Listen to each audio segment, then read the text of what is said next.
So any questions since your discussions? Let's close the door. A bit chilly in here. What happened to the heating? Where's the heaters? What happened to the heaters? They turned off? Good. So questions, people? Come on. Yeah, okay. The mic's not working, darling. Show her the mic, Marianne. Okay. Yeah. No. No, there's nothing happening. Uh-huh.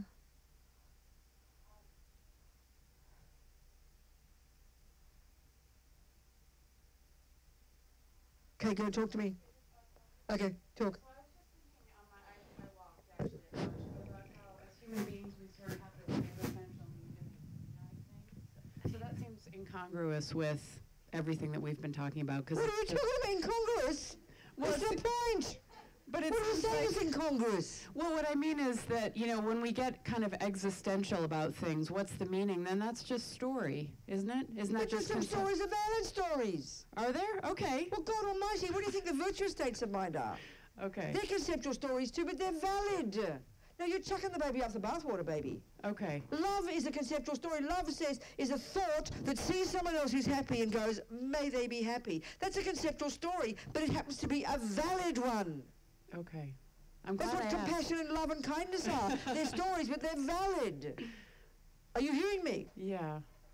So do you hear that? Otherwise you become like a moron. Okay. So it's kind of watching the difference between... But honey, now you got the point. This is the job, to become a Sangye. Sang is rid of all the nonsense stories and full of all the good stories. Now, this is the Buddhist point in Buddhist psychology, so it's not how we talk in the West. The negative ones, anger, attachment, ego, jealousy, are all conceptual elaborations, but they have no referent object. They are lies about something. They are not valid conceptual stories. They're made up nonsense. That's why they cause suffering. This is not how we talk. And the valid ones are called love and empathy, and why they're valid, because Buddha says everything is interdependent. Reality is that everything is existing interdependently. And the valid states of mind, the love and compassion, they're in sync with interdependence. Okay. In other words, there's me and there's you. And if you reach out to me and I reach out to you, that, you know, I want you to be happy. What can I do to help you? It's all conceptual. We live at a conceptual level, but it's valid because it's more about you than just me, whereas ego is all about me and getting what I want from you, separate. So this is a really powerful point. Okay. There's nothing wrong with conceptual stories, but they're valid stories. They're in sync with reality. Thank you. Do you hear me? Yep. So there is meaning to everything, but you know what? When it comes down to emptiness, we give it the meaning. But never mind, that's one step at a time, you know.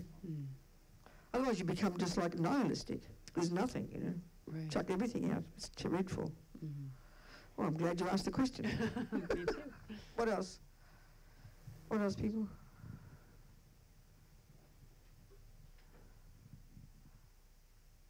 Nothing else in your discussions this afternoon?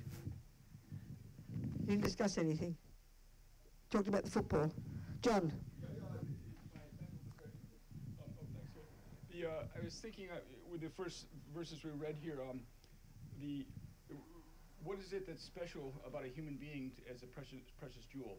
You know, if you're saying a human being that causes you to practice patience is like a precious wish-fulfilling jewel. Right. So just for discussion's sake, you compare it to like a car that keeps breaking down. Yeah. You could also say that's a way of practicing patience. It's true. But there's something very special about practicing patience with a person, and it's not just because people are even more annoying than cars. Because what is it that's special? Because a sentient being is a mind possessor, You're right. and you don't have a compassion for a car, you have compassion for a person because the person's suffering. So from the point of view, okay, this is really specific. It's as if you're studying to be a doctor. Think of it that. It's the only way to, so you're on the road to becoming a Buddha. So you're training to become a Buddha. So you're training to become a doctor. So as you're training to become a doctor, you've got all these skills that you want to grow and you want to use. And so what you want most is sick people. So sick people is sentient beings. So sick people are the wish-fulfilling jewels because that's what you need in order to grow your skill as a doctor. That's the idea. You see, you're on the way to Buddhahood. So what you need most to get you to become a Buddha is you've got to perfect your skills as a doctor. And the way you perfect your skills, getting better and better and better and better at becoming a doctor, is by having sick people. So suffering sentient beings are sick people. So the more sick people, the better. Do you think there's also something about the Buddha mind of the person that's you're like tuning into the Buddha mind of the sentient being? Tuning in. Yeah, by engaging with them rather than with a car. Yeah, because you see, okay, so then you're perfecting your ability to heal people, which means you're making the person better. So you need these sick people so you can make them better, so you can help them become their own Buddha. That's the final goal. You can lead them away from suffering. You can give them the methods, you can show them why they're suffering, and you can understand that they don't need to suffer, and you'll give them the methods. So one result of this is you keep becoming a better doctor, which is getting closer to Buddha, and the other one is that you're helping people actually become their own Buddha, which is the real point of all of it. Do you understand? Are we communicating? Yeah. But it's just the way they talk about like that sick people are these wish-fulfilling jewels. It's kind of weird because it's referring to you desperately needing these sick people. If you didn't ever meet a sick person, how could you ever become a good doctor? You couldn't perfect your doctor skills, could you? You'd be flailing. So you're desperate to meet sick people. The more sick people, the better. And then you can help them heal and give them good nutrition, help them become a Buddha as well. Based completely on the wisdom you did earlier, and now you're growing that wisdom, and it's this compassion that wishes to help them. Does it make sense? Yes, very good. Okay. What else, people? Someone else? Yes. Yes, somebody had their hand up, didn't they? Yes. I was talking to Elaine over there, and we were talking about the monks and nuns who set themselves on fire in protest. And I was then relating to, you spoke to a police officer yesterday who asked a question about killing in to protect someone. Yes. And you spoke of having compassion for the murderer. Yes. And so now I'm thinking about the Chinese occupation of Tibet. And having compassion in a sense for the Chinese, and at what I'm just philosophizing, thinking what's the about question? Conceptually, how I guess I don't understand how protest and the role of protest in. Oh, that's sorry, I'm not clarifying my question very well. I don't understand how that is Buddhist. I'm having a difficult time understanding. Okay, so let's analyze what it is. Let's say a Chinese person, forget the burning themselves, we can discuss that in a minute. Okay. Let's just say you demonstrate in Lhasa, you decide to demonstrate in Lhasa. So if you're a Tibetan monk, what would be your reason to demonstrate? What do you think your reason is? Out of sympathy or compassion for those who are being harmed. Well, you are that person. You're a Tibetan person in Lhasa. So you and if you do decide to protest, why would you protest? What's the reason behind? What are you protesting?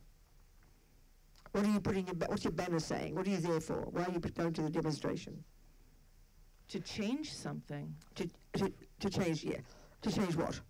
The politics. To ask the Chinese people to stop oppressing Tibetan people. Yes. So what's wrong with that? Something change. Why is that wrong? What's wrong with that? What's wrong with, is that, okay, come down to nuts and bolts. There's negative states of mind which motivate negative actions, and there are positive states of mind which motivate positive actions. So is this a negative or positive action, would you think? I think protest in and of itself is a positive action. No, so I'm not asking that. I'm asking if this person, a monk in Lhasa, demonstrating against the Chinese, asking them to stop oppressing their country, would that be, do you think, a positive action or a negative action? What would be the motivation for the Tibetan monk to do that? What would be the motivation? To incite change. To try and get the Chinese to stop oppressing the Tibetan people. Correct. So is that virtuous or non-virtuous?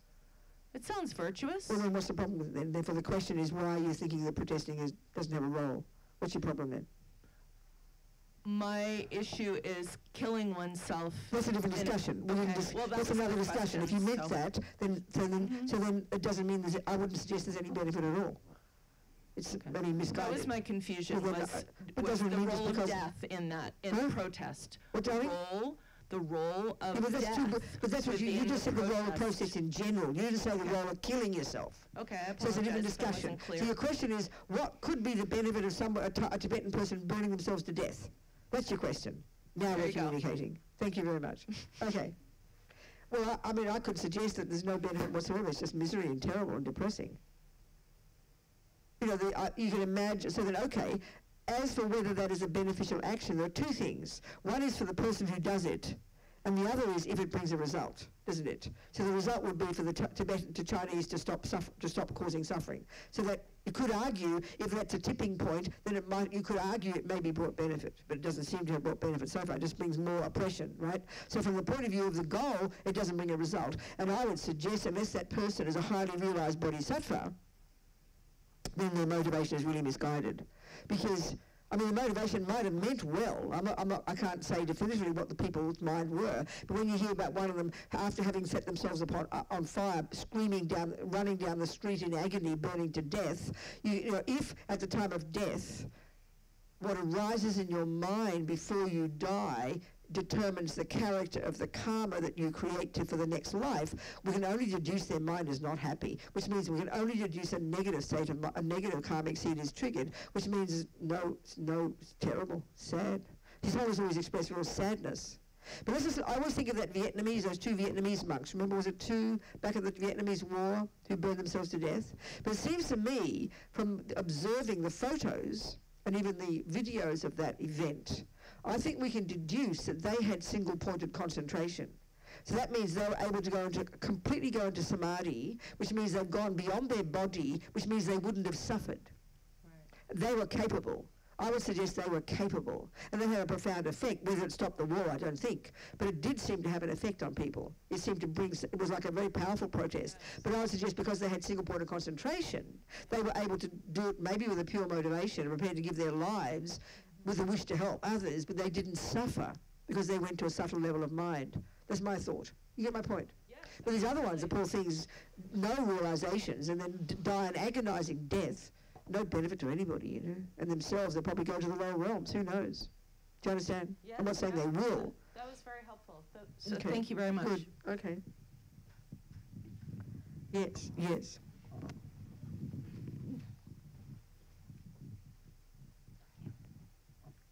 I just had a quick question about the desire to help people. Like the Bodhisattva, you want to come back and help people. I'm definitely not at that level, so I acknowledge that. But we had also talked about earlier about how you can't really change anybody's mind. You use the example of the brother and how sometimes you have to let them, and all you can do is love them. You can help a person, but you've got to have the wisdom to know when and what and how. Often we barge in because of attachment, pushing ourselves onto our brother, and he's not ready to be helped. Whereas wisdom would enable you to see when the time is right to do something so you can help. That's the difference between compassion without wisdom and compassion with wisdom. Okay. You see my point? Yes. The wish to help is always fantastic. That's compassion. But it's not compassion that enables you to help. That's wisdom. Get my point? Yes, very much. Thank you. And then if we did that, we would make a mess. You know, we'd be wise. You're sometimes going to look like you don't care.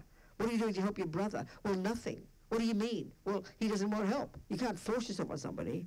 But when you've got wisdom, you'll know how to help. And maybe you know that you can't help, but you still love them for who they are. Do you understand? Thank you. Yes. Yeah.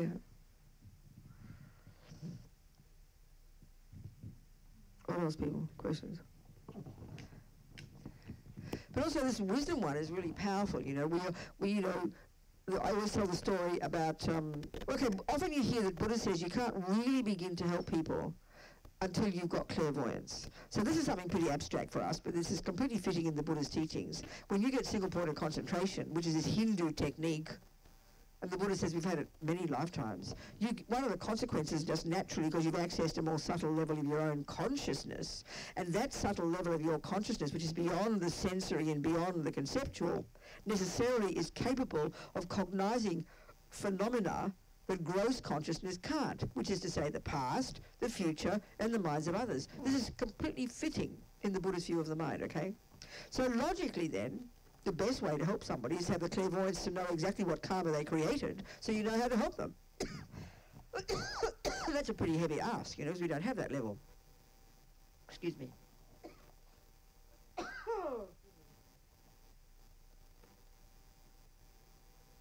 So there's a story about Lama Yeshe, okay, at Kopan Monastery.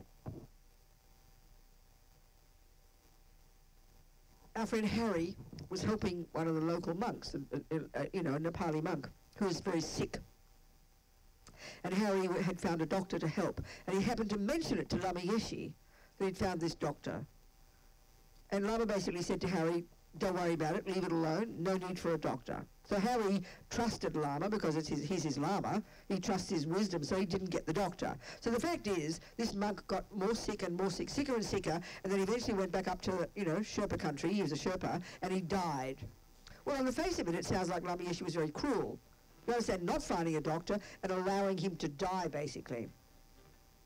So Lama Lundrup, the abbot at Kopan, he explained to Harry that given that Lama's got wisdom, not to mention clairvoyance, he could see exactly the karma that this monk had created, which is the cause of this suffering. He could see that if he had got a doctor, he would have been fine, could have got better, and this life fantastic. But he wouldn't have finished the very heavy karma that was the cause of the suffering. So by having...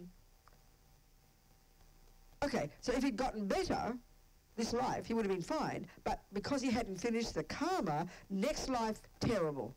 Whereas by having the sickness, going up to the mountains, dying a very peaceful death, he cleaned up all the karma, next life, fantastic. I mean, that's a big ask, isn't it? Who has that kind of wisdom? We do not have. So this is where, with lots of attachment, butting its nose into our compassion, interfering with compassion, polluting our compassion, dragging it down, it ends up often making a big mess. Because it's just emotional, you know. So we end up not really helping at all. We have no wisdom. So because we haven't got clairvoyance, you can't pretend, but you've got to at least get your own ego out of the way and not be scared of suffering, knowing you... Because, I mean, our default mode is make it all go away. We just can't... Suffering is wrong, stop it, you know, at all costs. It's much more nuanced than that, you know.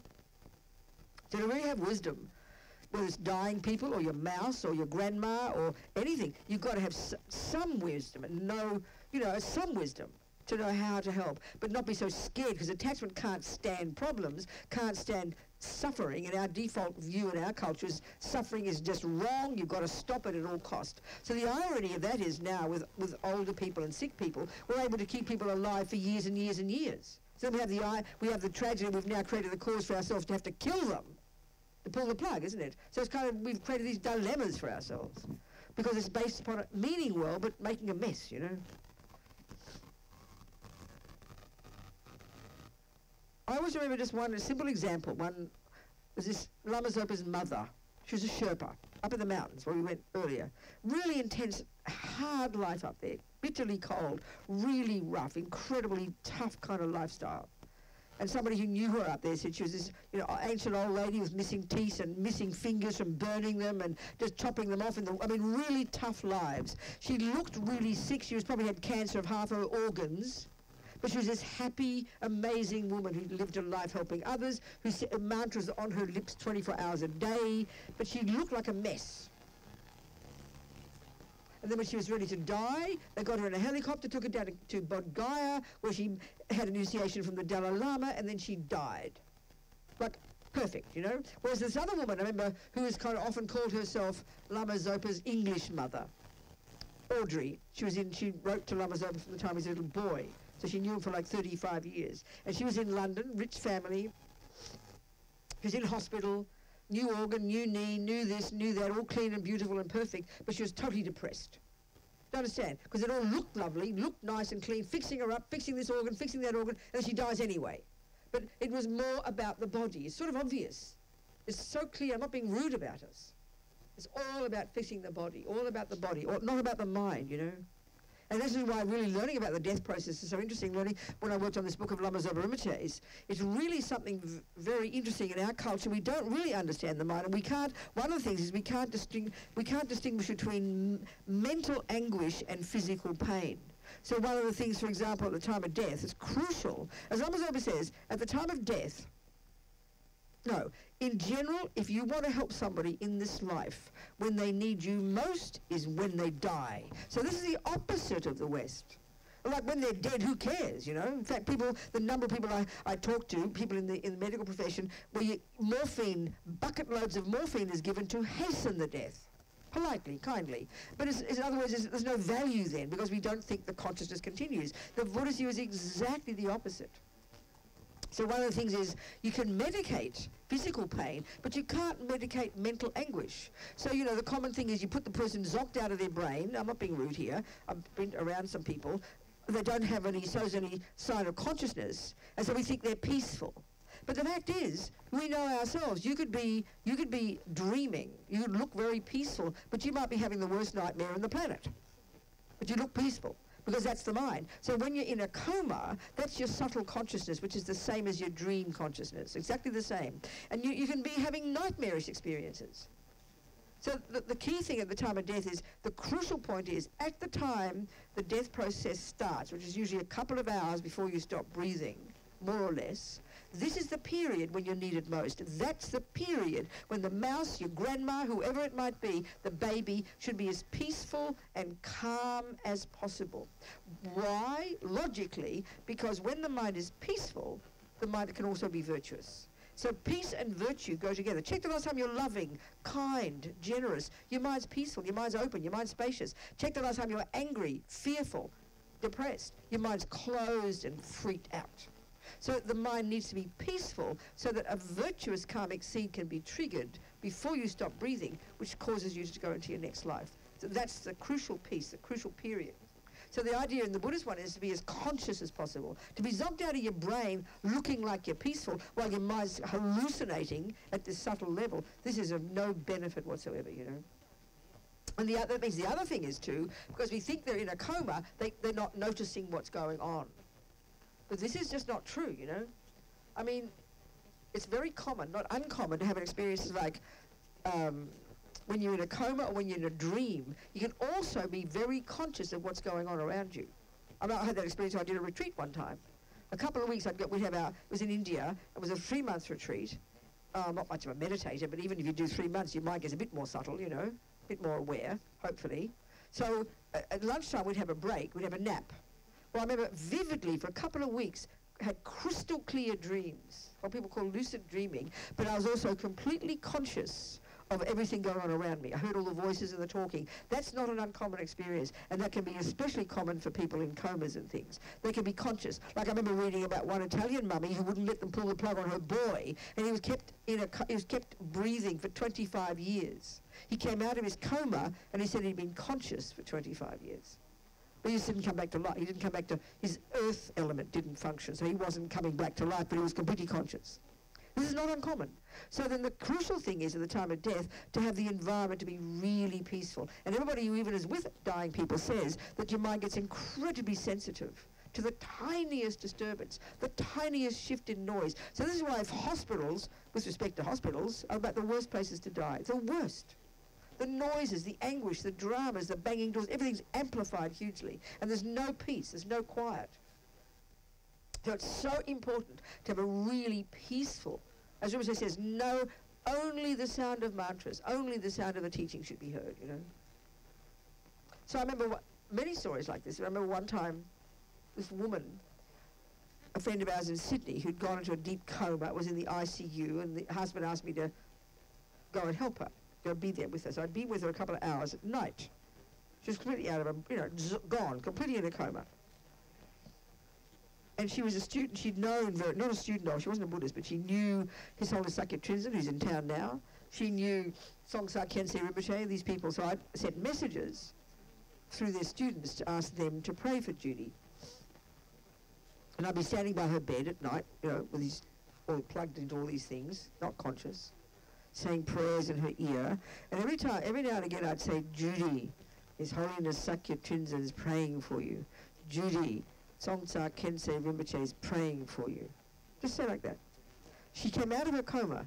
She said the only thing she remembered was this voice, this husky voice, she said, didn't know it was me, saying those words. She thought it was a blue lady coming in through the window, she said.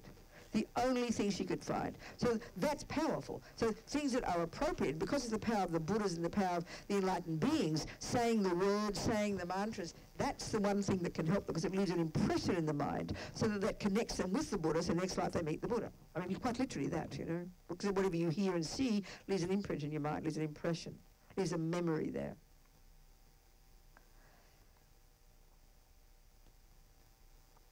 Even the one about organs is very interesting in this book. You know, when I was editing this book, I remember reading a book by an American medical journalist called Nick Teresi. It's called The Undead. Very funny book. He's very wonderful, very funny. He did enormous research. It's not about zombies. It's all about the conflicts and problems now in the American medical system in the different states about exactly when is life and when is death. And it's because of the business of farming organs, whatever the right words are, you know. He was quite cynical about the whole industry, actually. He said it was the elitist, the most expensive, the politics, the manipulating of people, you know. And even in many countries now, like in Holland, the default law is that your organs will be taken unless you say otherwise. So it's really quite heavy. And so taking the Buddha view, and I asked Rinpoche about this, and it's in the book, that's actually quite difficult, because what happens is, when you stop breathing, you're halfway through the death process. The grosser consciousness has ceased, and you've gone to what they call your subtle consciousness, which is the same as when you dream.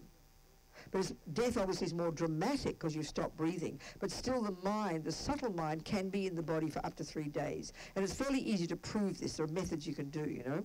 So the point is, once you stop breathing, then they immediately keep you breathing. They keep you warm and toasty, your heart beating and your lungs breathing. Well, of course, as Lama Zopa said, if you can breathe, if your heart can beat, then you are alive. The mind is there. You can't possibly keep a body warm that doesn't have a consciousness in it. Because, of course, the medical profession doesn't posit such a thing as a consciousness, apart from the body. This is the conflict, you see.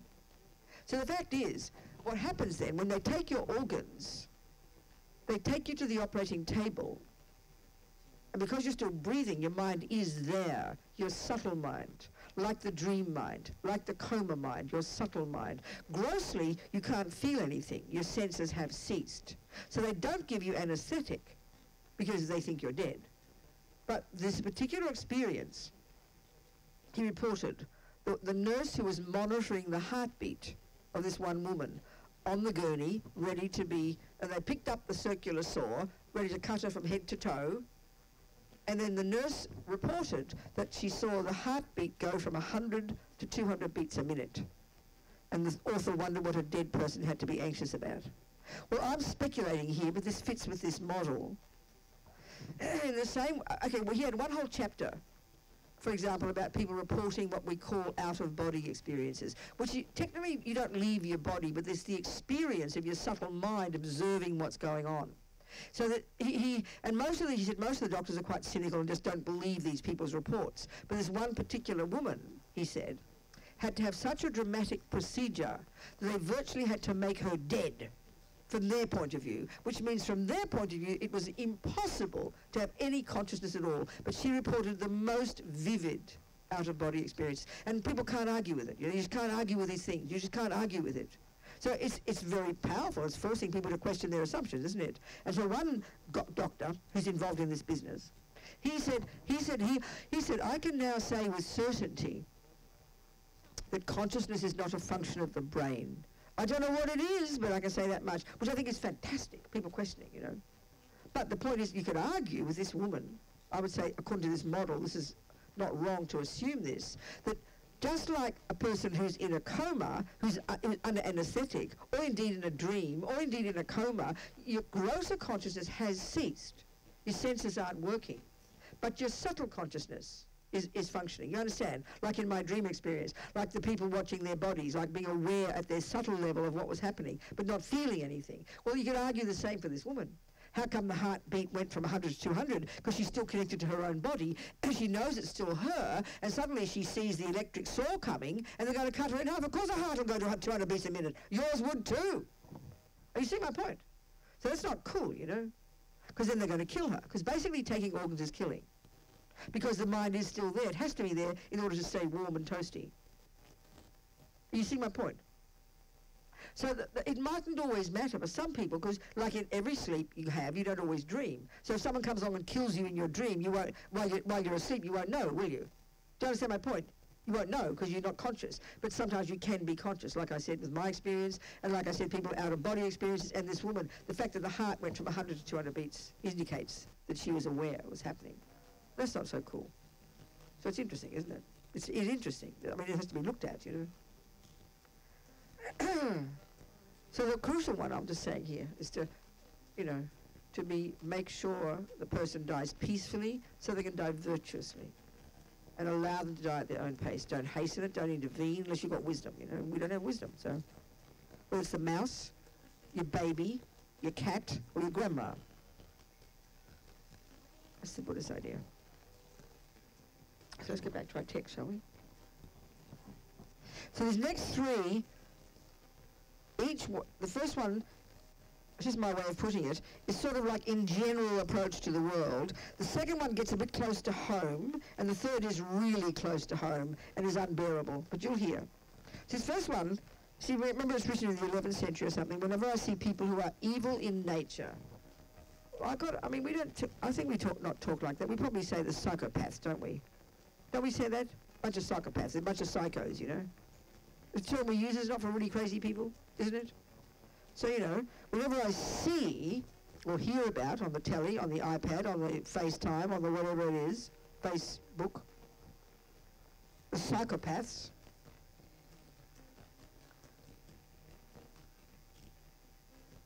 who are also overwhelmed by violent, negative actions and suffering. The trouble is here is this, because we are so addicted to this dualistic mode of innocent victim and evil oppressor. So if we find an innocent victim, a person who doesn't deserve the suffering, then the person who caused it is a bad person. That's the view we have. That's our default world view. So then, I remember a friend, one of my sisters, talking about the mother of one of her friends, doesn't matter. And the mother seemed particularly kind of really wacko, you know? Mean, manipulative, delusional, paranoid, harmful. So for my sister, you know, the harm this mother was causing the child was incredible. The child was a grown-up by now. And then having the Buddhist view myself, I just said, oh my God, she really must be suffering. And my sister said, don't be ridiculous, she loves it. Do you understand what I'm saying? That's how we think. Because as soon as you say that a harmful person is suffering, then it's a bit of a conflict. You've got to feel sorry for them. And you don't want to feel sorry for an evil person, you want to hate them. So to think that they're suffering, that's weird to us. That's very strange for us. Are you getting my point? And that's why you've got to have the wisdom wing first, which means you've got to know that you are suffering. And why you do any harm at all to others is only because you are suffering. A person who's happy and loving and kind and generous who isn't suffering does not harm others. The only person who harms others is a person who's got attachment and anger and jealousy and craziness, which is why they're suffering. But so you got to, when you add that to it, it's a completely different dimension. Then you can afford to have compassion for the crazy person because they are suffering. But we think suffering is only a person who's an innocent victim, and then as soon as you say the pedophile is suffering, oh, I've got to pat him on the head and he'll get away with it, will he? So we've got to really change our assumptions here about what suffering means, in other words. Are you with me? It's a very different view. So here it says it. The pedophile, the psychopath, the multi-murderer, you know, the terrorist, you name it, overwhelmed by violent negative actions, yeah, we get that, and suffering. So the whole Buddhist idea about suffering, we've got to really see, it's completely different from the way we think. The person who does harm to others is the person who's got attachment, anger, and the rest. And attachment, anger, and the rest are the causes of suffering. It's a very specific model. We do not talk like this in our culture. Because for us, suffering is done by somebody else.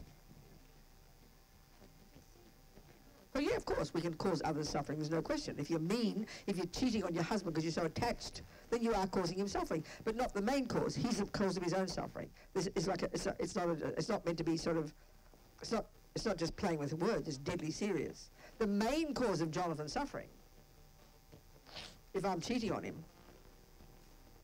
is his own past cheating and his own attachment. But nevertheless, I'm a catalyst to his suffering. That's exactly what we do on this planet. Look at us, why we harm others. And you only harm others if you have attachment and anger. It's very simple. Keep it simple. The model's very simple. If you were happy and kind and compassionate, you wouldn't harm others. It's very obvious. That's why you've got to understand suffering in the first noble truth yourself in the wisdom wing, and then you realize that's why you're suffering. Instead of, oh, I'm a bad person.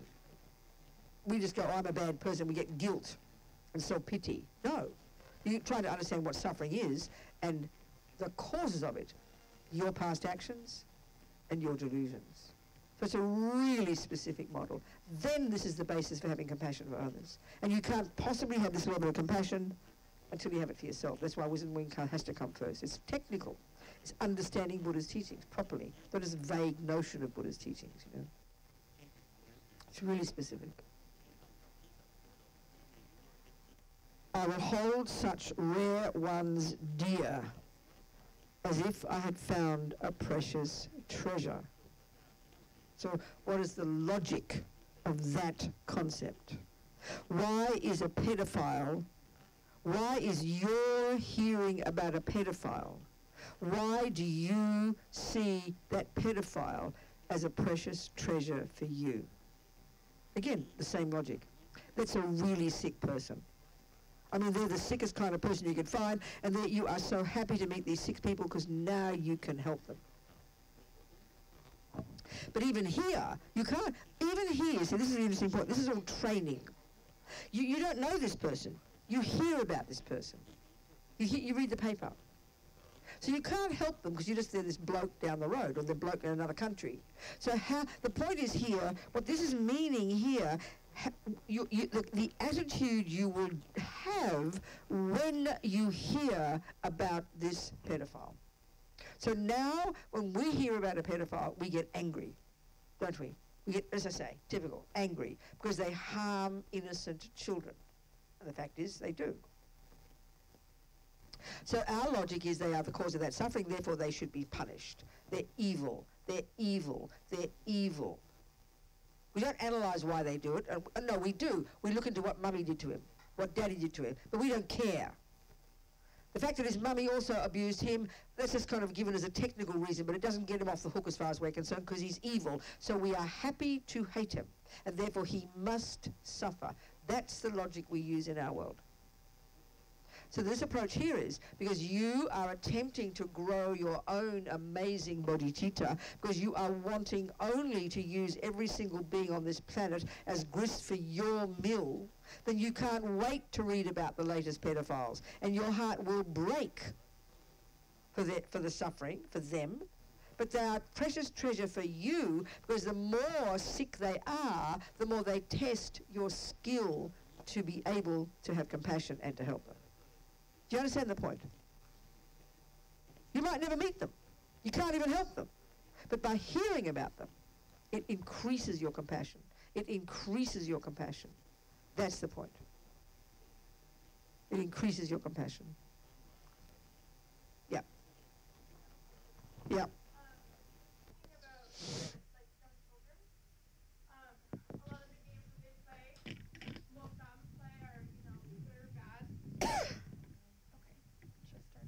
So with young children, the games that some of them play are like good guy, bad guy. Yep. He's gonna die and he's evil and all that. Uh-huh. So when you think in terms of karma, or I don't know how it's stronger for some children than others. Yeah. That's not really accepted everywhere, in schools or with therapists or people working with kids or things like that. So I don't know. I guess my question is, do you follow that with kids?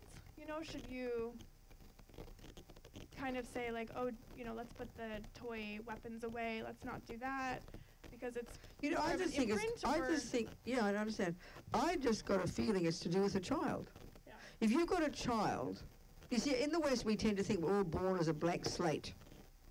And then it's the videos that make them evil, or it's something. Whereas each person comes into this life with their own tendencies. But let's say you've got a person who's got really heavy-duty anger tendencies and who really loves to see people suffer. You've got to know that kid's mind. That's his own unique tendencies. That means that this is no way in the universe should that kid go anywhere near things like that, because it's increasing his, and then one day he's going to buy the gun and kill all the kids. Because he's got this wish to harm. There's a lot of anger, a lot of violence in his own mind. But another child, it might be totally perfect, because you can see it as a metaphor and want to help the good people and the baddies lose, you know. It could be just sort of symbolic for him. You've got to know the person's mind. Every time you've got to know the person's mind. Each kid is so completely different. Do you understand?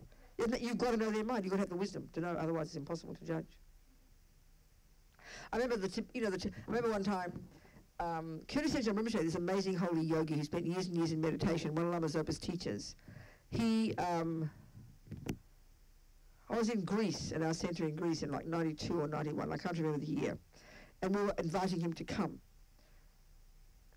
So I remember he'd been in one other country in Europe, he'd never been to Europe before, and he came one other country, and I think there he was introduced to videos and things. No, I mean, I forget, there's some country, and he was introduced to videos, so animal videos, he just loved them. But also, one person offered him a Rambo video. Well, he leapt off his chair, so excited, and sat on his bed and put the video in. And him and his attendant could not believe the delight in this Rambo movie. Now, this is, for us snobby, bourgeois, fancy load of rubbish people, this is too shocking for words. And he beamed. And it was a particular story about Rambo, you know, Sylvester Stallone, wasn't it? He'd retired.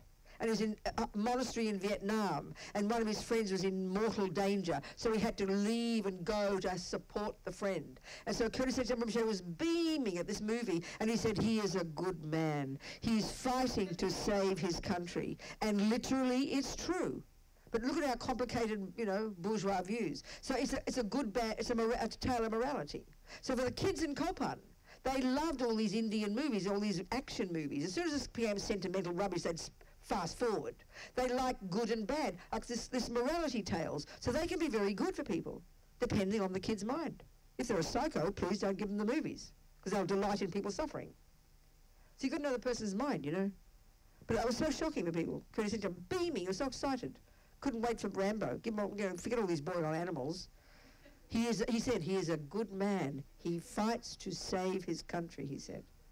So it's a bit of a shocker, isn't it? But think about it, you understand the logic of it. So it's interesting. You've got to know the kid's mind. You know, you've got to know the kid's mind. It's just so clear. Yes?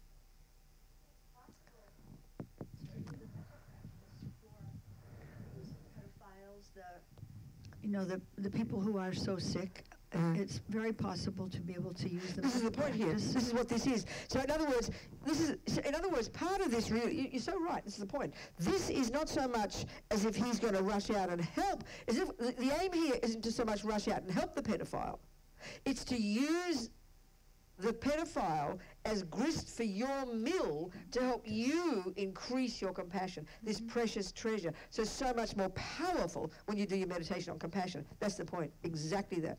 Exactly. That's exactly right. That's exactly right. Because that person is suffering unbelievably. And in fact, the bodhisattvas would have more compassion for the pedophile than the victim. Now, you can't say that in public conversation. You get locked up, right? So the logic is clear. The victim has just finished their karma, because it wouldn't happen to them if they hadn't created the cause. And the pedophile is just beginning countless lives of unbearable future suffering. So that's a whole different kettle of fish, you know, a whole different attitude. And all of it is based on karma and the delusions, which is junior school and high school. So again, I repeat continuously, this is not a possibility until you've done the groundwork, junior school and high school, for yourself. Understood deeply the Four Noble Truths, what suffering is and what the causes are. That's absolutely vital. This has no meaning, it's just weird talk otherwise, you know. The next verse gets heavier, it's closer to home. That's the distance you read on the iPad. You read the news. This next one, you listen. I've got a feeling this for us would be like work.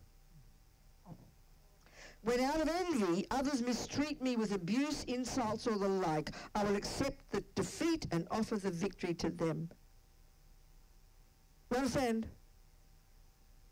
This is too heavy for words. This is at work. This is like at work. And people envious, jealous, resentful. This is a common story among colleagues in businesses and workplaces, isn't it? Do you understand? You accept the defeat, and offer the victory to them.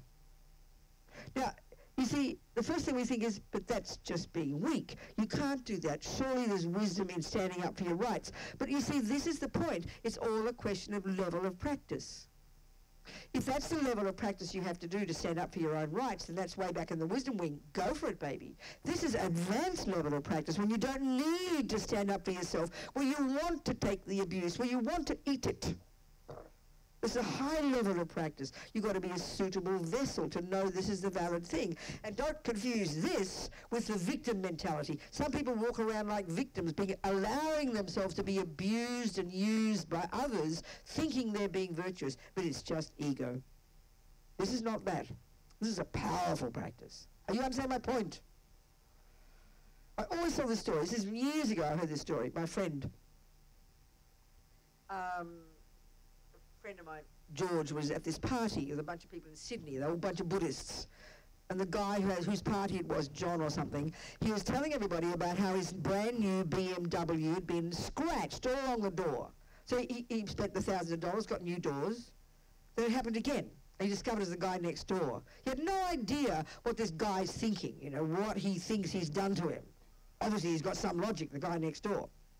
So he said, what do you think I'm going to do? What do you do? Well, somebody said scratch his door. Somebody said sue him. And George said, I'll tell you what Lama Zopa would do.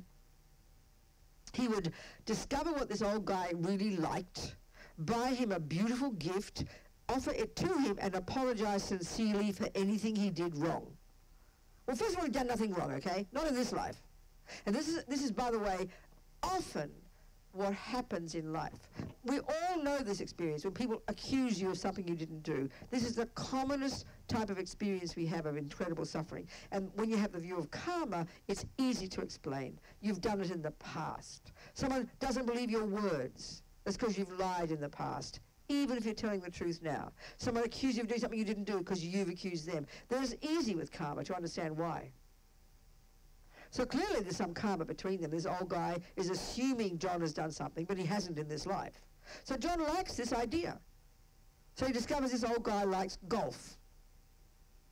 And he buys these fancy golf balls or something, wraps them beautifully, takes them to the door, knocks on the door, and offers it to the old guy and apologizes sincerely for anything he'd done wrong. Well, John's back in the kitchen having a cup of tea, feeling very happy. He's solved this problem. He's finished it, you know. And the old guy comes in, beaming from ear to ear with the gift unwrapped. This is the kindest thing anyone has done. And the old guy said, and everything is forgiven. Right? So, I mean, that's a bonus. It worked. John felt happy anyway. He'd done it. But it worked. Now, you know, and you read about the number of people. I remember reading, like, big examples of this, like in Vanity Fair one time, because I read Vanity Fair, one of the stories of one of those mega-rich places where mega-rich people go and have their summer houses out of New York somewhere, on one island or other. And these two billionaires, the feud began like 25 years ago when some trash can was not quite at the right side of the fence, you understand? And it's 25 years later, hundreds of millions of dollars of lawsuits and things and accuses, and it's gone beyond where it can ever be repaired again. You understand? Like an utter nightmare. Well, John cut it at the root. He apologized. This is profound, you know. Look at our lives. To have the courage to even do that when you know you didn't do anything wrong. This is utterly stupendous, you know. This takes such courage. Look at the pain, the grief, the hurt, the loss, the bitterness, the resentment we have because we're right. I didn't do anything. Isn't it? I mean, this has logic to them, but it's obvious.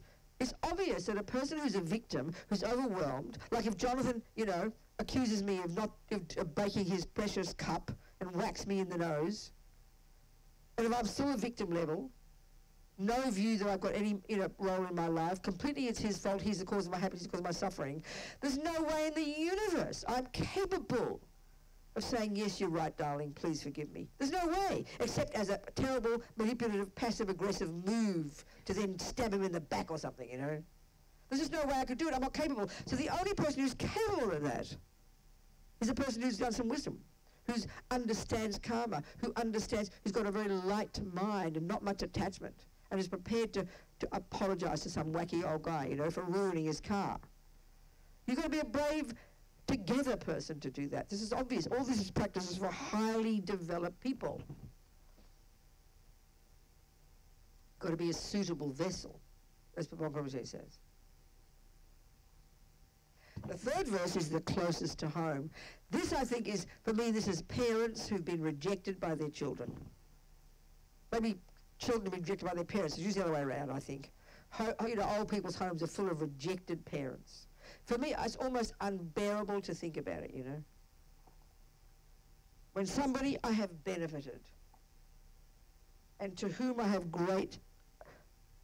in whom I have great hopes. I mean, your beloved child, you know, gives me terrible harm. I'll see them as my precious guru. Only the most advanced person can even try to do that, I tell you. I mean, look at people who, you know, people who have partners who've cheated on them, people who've rejected them, children who've been given up, parents who've, you know, just, you think about it, close relationships. This is what literally makes people go mad. Because there's no explanation, there's no logic, and because we don't understand attachment, we don't understand karma, we don't understand suffering. Unless you're a very special person already, we have great faith in God, let's say. That might help you, you know. We've just got a very natural moral mind, and you're able to forgive because you've got some sense of self-respect, which is due to karma anyway. But the suffering of this planet is this one. The grief, the loss of people broken-hearted, people they've adored, sacrificed their lives for, who go against them. It's unbearable. People who give up their parents. The number of people I meet, parents in tears. Their daughter, their son has given them up, never talks to them again, doesn't let them see the grandchildren. It's just unbearable. Unbearable, you know. And most people can't get past it. Just living in despair and grief and die sad and lonely. It's unbearable.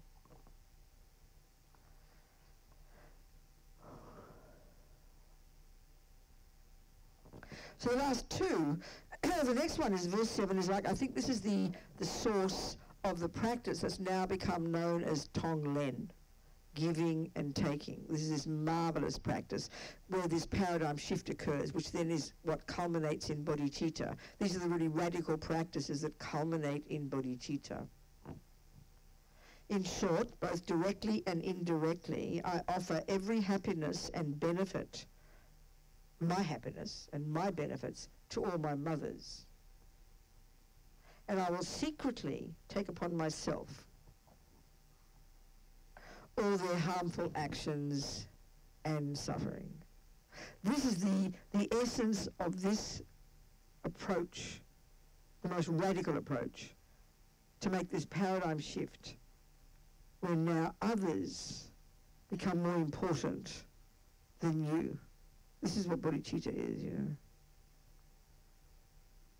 One of the biggest things we have, I think, in our culture, when we think about spiritual experiences, we think of it as a momentary thing that you sit down and some special meditation occurs and you weep in tears of compassion for sentient beings. So we think of these things as experiences, sort of like out of the blue, that don't have much cause. Whereas this is training. It's like doing years and years and years of all these practices in meditation, where you are training until eventually you've perfected it. It's like practicing the piano for 20 years. Sitting down at the piano and suddenly playing something very cute and sweet one time. I'll play it again. Oh no, that was just a spiritual experience. That's meaningless, isn't it? Just hit and miss. You've got to train and train and train and train until you have perfected it. That's what these meditations are. People spend years in these meditations until eventually the shift occurs and they've accomplished this bodhicitta. So bodhicitta is the culmination of compassion. It's not an alternative word for compassion. It's based upon compassion, great compassion. And then using Tonglen, you make that shift, where this paradigm shift, where others now become more important than you. So the two main aspects of bodhicitta. One is, once you've accomplished it, the first moment of genuine bodhicitta, others are now your responsibility. Automatic, it's like your job description now, as if every being on the planet is your child. So it's automatic. A mother, she knows her role. She doesn't wake up in the morning and wonder who that baby is in the bed.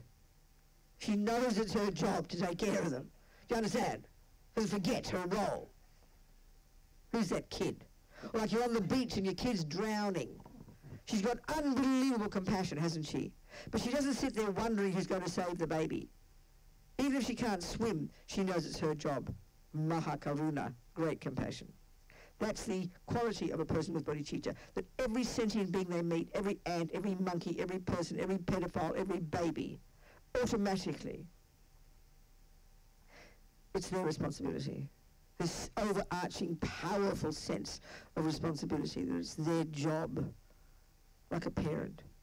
These people rely upon me. And then, of course, you use your wisdom to know how to help. You don't sort of butt in and start picking them up. You rush into some house and take a baby away to take care of it. No, it's not your job. But if you meet sentient beings, you do what you can every second. It's automatic. And the other aspect of bodhicitta is the long-term one. That you're never going to give up, second by second, life by life, until you've perfected Buddhahood. It's your long-term goal. That's bodhicitta.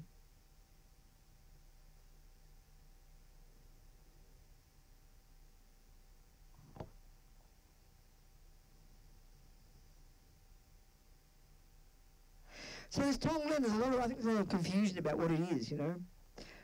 It's the essence here in verse 7. I'll offer all my happiness to others, and I'll take upon myself all their suffering. So it says secretly. You go around bragging about it, you know. So let's just say, and how to do it very simply, as a little technique sitting down on your cushion, utilizing your breath. It's an attitude you can have every second of the day, but you can do it in meditation. And people do it for years and years in meditation, cultivating profound levels of this attitude, you know. So let's say you imagine, you start with your beloved, who's got a headache, let's say. So simply speaking, the technique is very simple technically. When you breathe in first, you imagine kind of peeling off this person, their headache, like a yucky smoke as you breathe it in to yourself.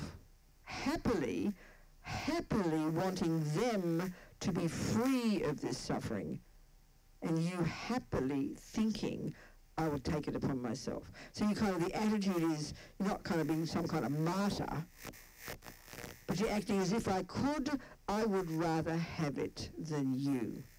So the goal is not to get a headache. That's a complete joke. Getting a headache. And you think you fail because you don't get a headache. Nothing to do with getting a headache. It's the attitude of being courageous enough to think, I would rather have the suffering than you. That's the attitude. So compassion, like I said, compassion is, oh my God, look at that suffering. The person's got a headache.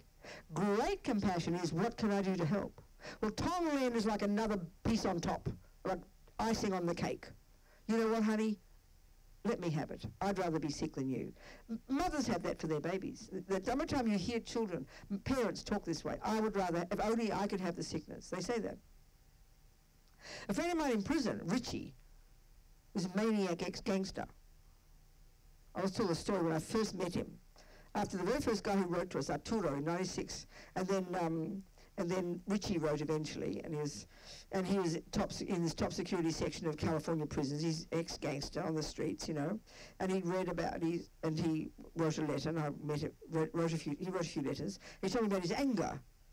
He said he's very laid back. When he gets angry, he gets very angry. So anyway, I met him eventually, and there he was with a glass between us and the telephone in this top security prison, covered in his tattoos. He's covered in tats, you know. And I said, how's your anger, Richie? And he kind of blushed under his tattoos. And he said, oh, Ben, I have to confess, I had a fight with my cellie. In California, the cellmate is your cellie. I had a fight with my cellie this morning, and I put his head down the toilet. But then he said, quite sincerely, but Robina, I took it out again. So I figured he hadn't killed another person. That's called progress, isn't it? And then he had the guy thrown out and he did his Tara meditation. The Latinos love Tara, you know. So I figured practice is relative, isn't it?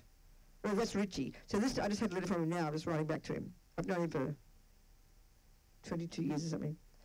So anyway, he's, one time he wrote, he said he had, what is it, when you haven't got AIDS, but what is it called, HIV.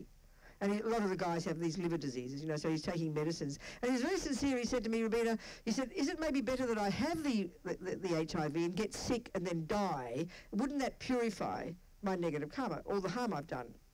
And the other thing he said in the same letter was very moving. He's Mexican, right? So all his people, as they say, their people, my people, coming into prison, these young kids, so many young kids from the streets and the gangs, you know. He said, I have such compassion for my people. He said, I'm older now, they're young. If only I could take on their sentence and they can be released. That's Tonglen. I've never had that thought for anybody yet. Understand? Mummies have it for their babies.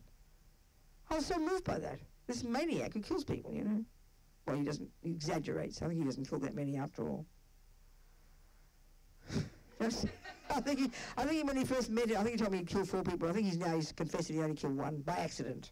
He's not as bad as he thinks. But you understand? So moving. If only I could just take on I've got to be in prison for life anyway. Let me take on their suffering and they can leave. That was so moving, you know, to think that thought. I was so moved by that. That's Tonglen. Incredible. So the aim isn't to get suffering. The aim isn't to be some kind of martyr, self-pity. It's the attitude, so the brave attitude. Let me take it. I can handle it. I'd rather you be free of suffering. This is kind of intense, you know, so courageous, but sincerely. And the point is, it's not, and the other thing about it, it is not a method for healing. This is not a healing method. This is a method, you are the beneficiary of this practice, initially. You're training yourself to develop compassion. You are training yourself to develop compassion. And then when the time comes, you can put your money where your mouth is, and then you will, in fact, rather suffer than someone else if you have the opportunity. And that's why I always tell the story about Harry, the same Harry as before, who tried to help the monk. Harry's got a cave up in Lado, in the Lama Zopa area, up in the mountains. He's been meditating off and on for like 30 years, I think. Everyone who knows Harry says, oh yeah, Harry's a bodhisattva. Well, I don't know. Maybe he is, but when I heard this story, this is quite a few years ago, I figured, well, he must be. He's meditated all this stuff for years. So the story goes, this must be in the 90s, before mobiles or early in the 90s, and he was at Kopan Monastery, and Lama Zopa was there, and Geshe Lama Kontrog, this amazing holy yogi who spent years in the mountain, no eating, no sleeping, no food, no clothes, a holy being, living in Vajrayogini's pure land, as Lama Zopa said, a great yogi. And then he lived at Kopan. He's dead now. So he was there, and then Harry was planning to go back up to the mountains to meditate, his cave up there. They used to walk up in those days, like 10 days, you know. Oh, no, he told me recently the story, that's right. He told me 2 different times he told the story. But there's an alternative route. Something had got flooded out or something, and there was this very dangerous alternative route to get up to Namche Bazaar. Very dangerous. And often porters would fall over the mountains and die and things like this, you know. So he was up there, and he said, and it was very treacherous with his pack. Oh yeah, Lama Zopa said he had a dream. Before he left, after he left, Lama Zopa said he had a dream that Harry would die, so to get a message not to go. Well, my comment there is Lama Zopa doesn't sleep, so it can't be a dream. He's just being humble. It's his clairvoyance, right? So Harry had already left, so it was, too late to get a message. So he asked, forgive me, my lunch is... I'm so sorry.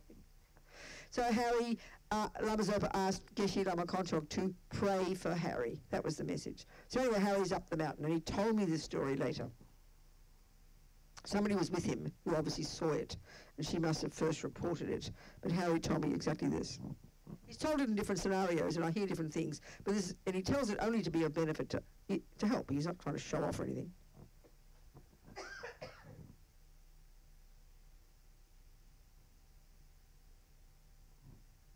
Okay, so walking up this treacherous path, very narrow, big drop there, and a cliff here, right? And he suddenly sees 4 Sherpas with their big packs. And I mean, we had 11 porters for our group of 32 people, carrying their 40, 60 pounds on their little skinny backs with their flip-flops, you know, walking up the mountain, looking at their feet like this. So the 4 of them walking down. It was very quick, all very fast, and Harry said the first thought that arose in his mind was, 4 of them, 1 of me, I'll step to the side. So in all these bodhisattva teachings you read in the literature, all these techniques you use to try and, you know, fool ego into realizing it's really pretty valueless. So only one of these logical things about, well, I'm only one, more than one is more than one, so therefore I'm less important. I mean, it's like hilarious. Ego doesn't want to know that. So he said that to himself, 4 of them, 1 of me. Okay, 4 is more than 1, I'm 1, I'll step to the side. And they're not his children, they're strangers. So he steps to the side of the mountain, close to the edge, and lets them pass. Then the next second, they're coming down very quickly, and they're trying to concentrate, excuse me, and he says to himself, if they knock me, I won't hold on. They knock him, he's falling. His feet are on the ground, he's being pulled by his pack, he's not holding on. And he said, I had a psychic vision of the entire fall. I think he said he saw his head smash on the ground, his body smash to the earth. And then just then he felt the hands of Geshe Lama Kontrog forcefully pushing him. So he reversed direction and he fell into the Sherpas. I like that story. Believe it or not, I'm telling you the story, okay? So that shows, first of all, the real point I'm trying to show is we can have a very moving moment of being real compassion with somebody, can't we? We can have that. But next minute you're angry with somebody. So it's not stable. It's like you go to the piano, you play a lovely piece, but you haven't stabilized it. You can't do it again. That's not enough. It's just passing in the night, isn't it? It's useless. You've got to perfect it. So that means he has, we know he has, and this is the proof of it, he must have practiced for years. So this came spontaneously. It wasn't just like hit and miss. Naturally, he actually put his money where his mouth is, where he actually did put others first. He did, in fact, happily take upon himself, I would rather suffer than these 4. This is hard to think about. We hear stories like it all the time. This is the result of years of meditation. And then the last bit's the bonus. That's the power of the holy beings. That's the power of the Buddhas. They're capable, even the lowest level bodhisattva is capable of manifesting their own mind in 100 different forms simultaneously. A dog, a rat, a human. They're capable of this. This is all fitting exactly with all the teachings. You have to learn the bigger picture. They understand the technologically how this is possible, you know. Otherwise it just sounds like science fiction. That's the bonus. So Harry said the only reason he tells this story was just to show the power of practice, you know. I think it's wonderful to hear these stories. Any questions from that?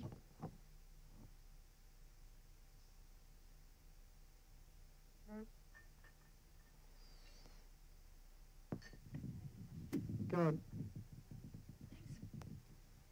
So when we talk about the karmic result of our tendencies, and habits to keep doing something. Yeah, habits to keep doing something. That's a separate karmic track than the impelling karma of like our current rebirth, right? Our current yeah, one is the rebirth. Right, and so it's a then 2 is the tendencies in the mind in that rebirth. Okay, but it comes from a separate. Oh yeah, there's billions of separate karma. Every single tiny tendency is the fruit of one of the particular actions. Right. So like Hitler, obviously, okay, I think of it as like, this is my analogy, is like bank vaults. Every time, you know, a complete result, a complete seed of non-killing, practice in the context of keeping a vow not to kill. No, forget the vow. A complete action of non-killing is a particular action that has an object, the mind involved, a motivation, you do the action, and there's a result. A complete action of those is with all those 4 components in place, and we'll go into this again. That leaves a complete seed in your main bank vault, which will be, in Hitler's case, was triggered at the time of his previous death that caused him to go to Hitler's mummy's womb in Austria. a human mummy as opposed to a dog mummy. So a very powerful virtuous karmic seed was triggered. He's got billions of those. But then the next lot is all the karmic seeds, that would, every one of which will be one of his tendencies. Billions of karmic seeds will be his tendencies. And the next billions of karmic seeds will be his experiences at the hands of others. And all the next bank vault is all the karmic seeds that produce the environmental karma. There's billions of karmic seeds that will just produce one life. Okay. Because I was thinking about the tendencies and the habits, and because sometimes we tend to identify with them so strongly. We do. That's our tragedy. Right, because there's really isn't a reason to if it's just in this life. That's right. Because they certainly weren't our habits when we were somehow sowed the seed to become a human being. Yeah. Say it again, the last bit. They certainly couldn't have been our habits during the life in which we sowed the seed to become a human being. No, the habit to keep doing something, and the habit of having, and the experience of having it done to you, if they're the negative ones, these are the residual results of the main karmic seed that causes to be in the lower realms. This is the tragedy. So this is why I like to use the example, for example, of a fisherman, a little fisherman, a fisherman. A person in this life, that's always the example I use, this one person. He's due to virtuous karma at the end of one life, a karmic seed ripened, a fully ripened seed of virtue that caused him to get born to a mummy in California. Then the next track of karma, all his tendencies, lots of good seeds, lots of good karmas, lots of good kind and intelligent and loving, but he had one that was a tendency to kill. And the tragedy about that one, any of the negative ones we have, they're the residual results of having done those actions in the past that cause us to be in the lower realms, but then because we hadn't purified all aspects of it, we wake up in this life with a tendency to keep doing it. And that's the tragedy, because that leads us to go right back to the lower realms again.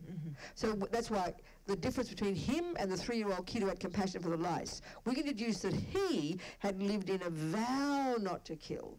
He not only purified the negative karma of killing by being in the lower realms, but he purified the tendency to keep killing, so he woke up in life with no thought to kill. And look at the human planet. Most people kill something, so straight back to the lower realms. Because we have been in the lower realms, but we haven't vowed never to kill again. We haven't regretted killing. We haven't lived in a vow not to kill, and we haven't done the 4 opponent powers that purify the tendency to kill. So the 3 other results in this life are the residual results left over from past lives. They're just habit, experience, and environmental. I think about the way that people talk about their anger and their identification with their anger, and they as if it's just I guess it doesn't seem, it certainly doesn't seem like a helpful thing. It's terrible, it's tragic. This is the irony of ego, that because the habit is so strong, and because we have ego grasping, that we believe this is me, and because we have the anger and the depression and the jealousy and the low self-esteem and the whatever it is, or the thieving and the lying, because the habits are strong, the delusions overblow them and give them this concrete ontological status. And then that's reinforced by our materialist philosophical view that says they are actual, real, solid components of who we are, and they are natural, and we need to honor them. And there's no concept we can get rid of them. So we overblow them vastly and gigantic. That's the tragedy. But they're merely a bunch of habits, and we all know you can change habits. And they're merely conceptual stories. But because they feel 1 billion times heavier than a conceptual story, we believe they're real and true, and we believe they're embedded in our body, in our brain. So all these views reinforce this massive identification with all these negativities. That's why we have depression, we kill ourselves. That's why we have anger, we want to kill somebody else. We believe it's me, and we go on about it and hold on to it like grim death. This is the terrible suffering of ego, the irony of ego. Yeah, thank Absolutely you. Shocking. And one of the major practices is to start to, like even the Tibetans are wonderful, they talk about, we say, I am angry, my depression, my jealousy. But they say, well, jealousy says this, and anger does that, and kindness says this. They're much more objective about talking about the function of these different states of mind, which are merely bunches of habits. And we all know habits can change, whereas it's not as if it's me, it's so powerful. It's just this habit. Anger's, and you hear, well, there's anger, there's love, there's compassion. Yes, they are in my mind, and this is why the Buddha's point that's so astonishing, that's unique in psychology, that he has found that these tendencies are not integral to who we are, whereas our culture, they absolutely are. There is no concept that you can completely eradicate ego grasping or attachment or anger. You can subdue it and maybe try to get a bit more love and compassion, but we give them equal status as real, valid parts of an ordinary person. This is the tragedy. But they're completely adventitious. This is Buddha's outrageous point. They do not belong. They're like bells and whistles that do not have a function. And therefore we can rid the mind of them. Sangye. This is why it's so shocking what he's saying. We've got to hear it. I feel like I've heard this a million times, where somehow I heard it just differently this time. That's good, I know. Well, and we hear it, and often we just kind of make it religious. Oh, we can all achieve nirvana. You understand? But it's really important to hear it, and then that's going to give us courage. Then no matter how bad things get, you know it's not at the concrete, you know it's not set in stone, you know it's not who you really are, and then you have such courage. It's incredible. It gives such courage. And all this is the wisdom wing before we begin to help others, you know. So much more courage comes from optimism. It's very amazing. Thank you. And then to really hear the logic, we have to understand the logic. We have to understand the logic of why negative states of mind, these overblown, distorted embellishments, why they are adventitious, why logically they can be utterly removed from our mind.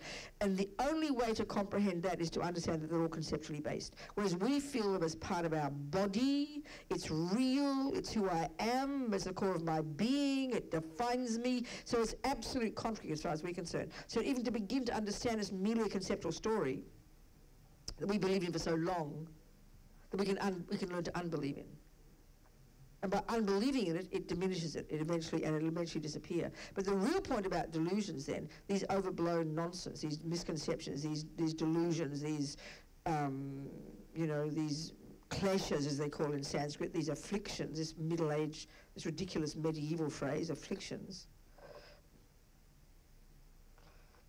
What makes them adventitious is the fact that they're mental constructs.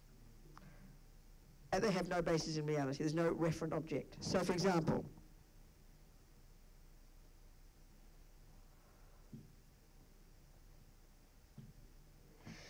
if I say, oh, what a pretty green thermos. And you say, don't be silly, Robina, it's purple. I go, oh, so sorry, I forgot the word, you know. I'm learning English, let's say. So, okay, would you agree that what a pretty green thermos is a thought in my mind, right? Isn't it? It's a thought. It's thought. And so would you agree that purple thermos is a thought too, isn't it? So we know, relatively speaking, purple is valid because we've all agreed in our culture that colour is called purple, okay? We've agreed. It's by agreement. It's conventional. So it's a valid statement. It's a purple thermos. So I had the thought before, green thermos.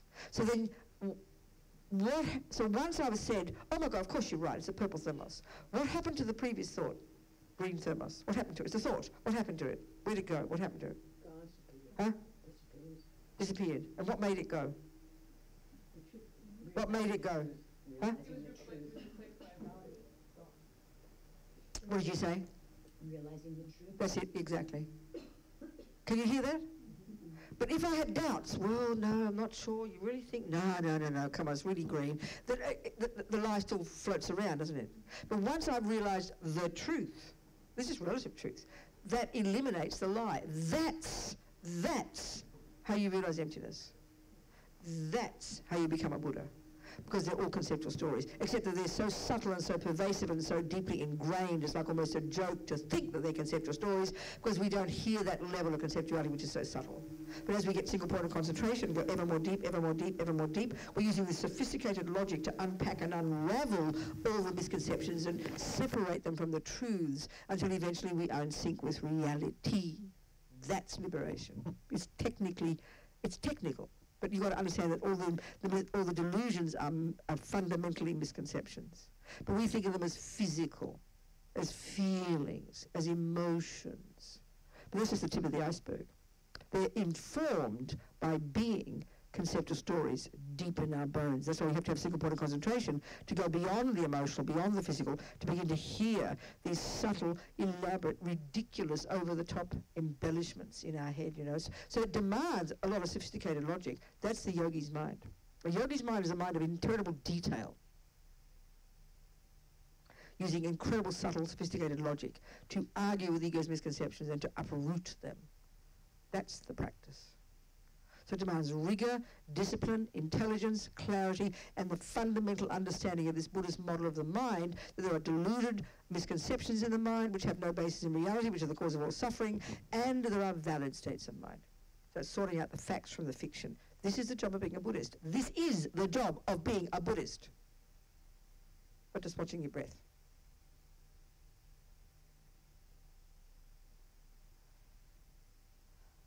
Any other questions? Who had a question? Yeah, go. This practice helps us transform our minds in the way we think. Which one, darling? What we're reading, these verses. Oh, yeah, the 8 verses. The 8 verses.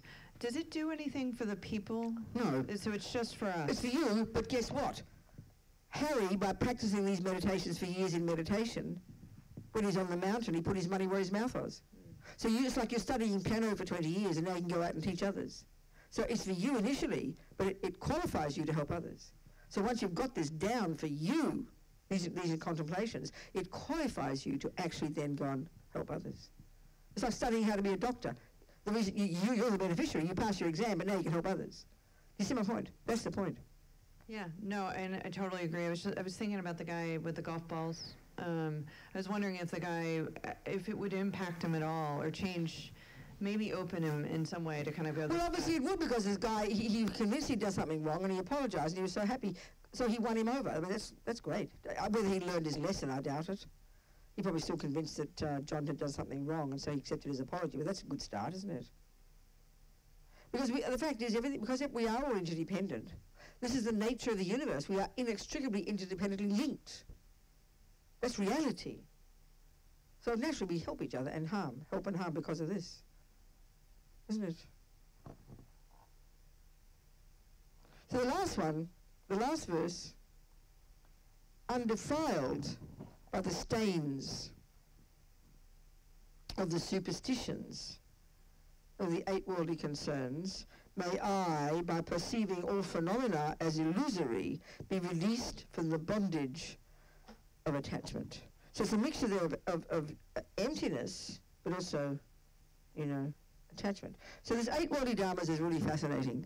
It's just another way, a more subtle, more sophisticated way, I would say, of presenting attachment. So you learn about attachment in high school, and there the main emphasis in junior school and high school is all about controlling attachment to the objects of the senses, the gross level, harnessing our verbal and physical energy and beginning to harness the craziness of the berserk delusions. Here it's a more subtle level, more pervasive.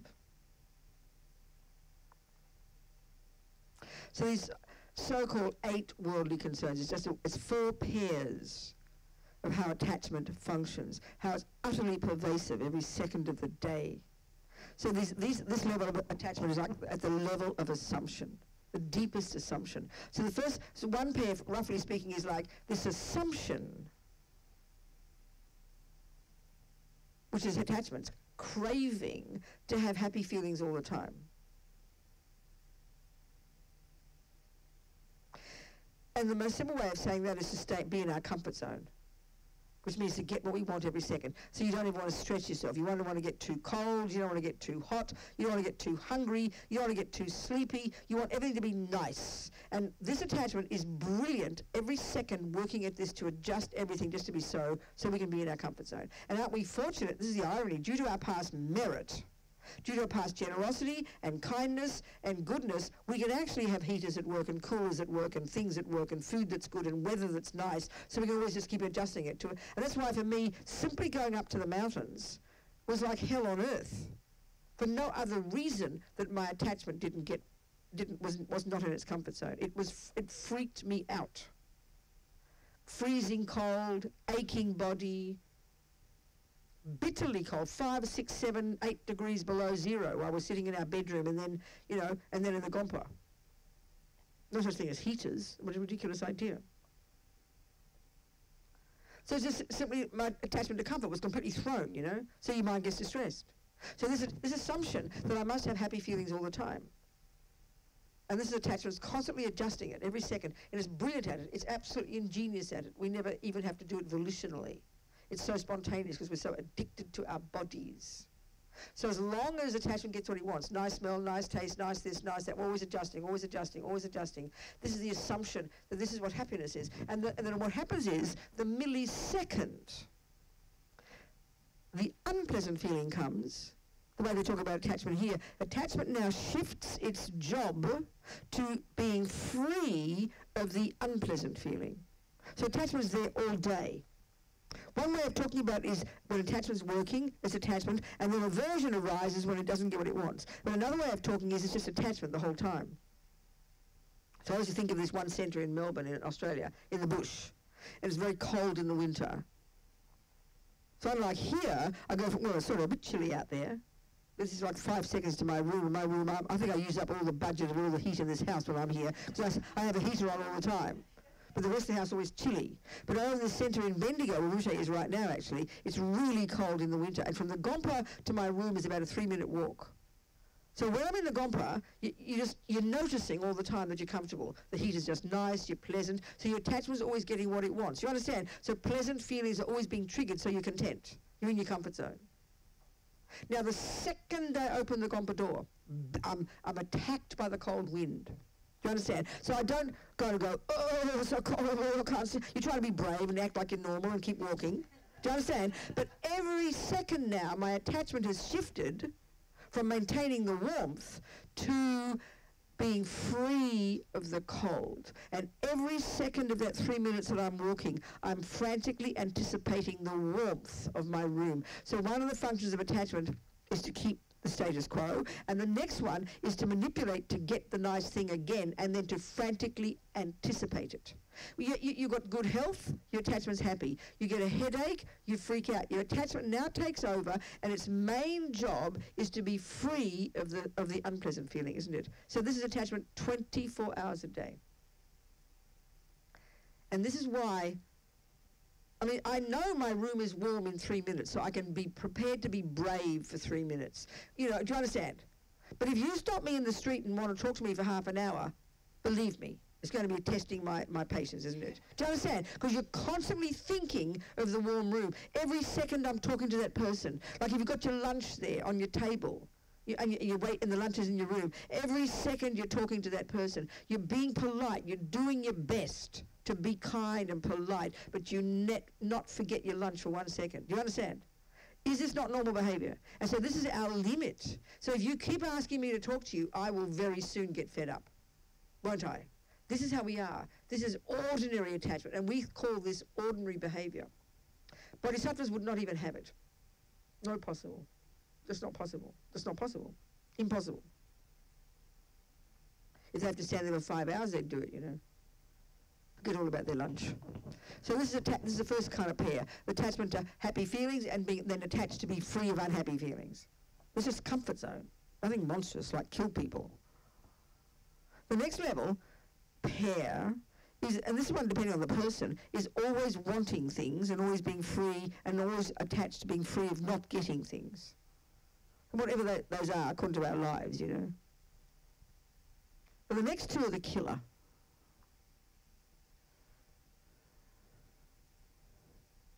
All the Lamas interpret these, use these different phrases to refer to these. It's kind of interesting. But this next two, they say it's attachment, that's my way of putting it, all the time, attachment to hear nice sounds with my name, nice words with my name in them. And then the second we hear unpleasant sounds with my name in them, all we're trying to do is be free of that pain. Isn't it? But the last ones And this is the hardest one to see. And this is the most pervasive. And it seems to me that this attachment is the one that's closest to ego grasping. It's the last one to go. The deepest, most pervasive attachment. It's since we're born, this constant attachment to being seen as a good girl. Putting it really simply, it's attachment to be liked. Every millisecond, every second of the day. If we're living with people, we work with people, we're always having these conversations in our head. We're always aware of other people watching us, thinking about us, and we're always adjusting our behavior to be seen in a good light.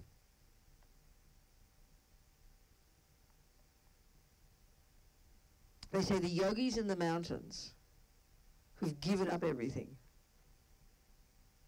are still thinking about what the people in the village are thinking about them.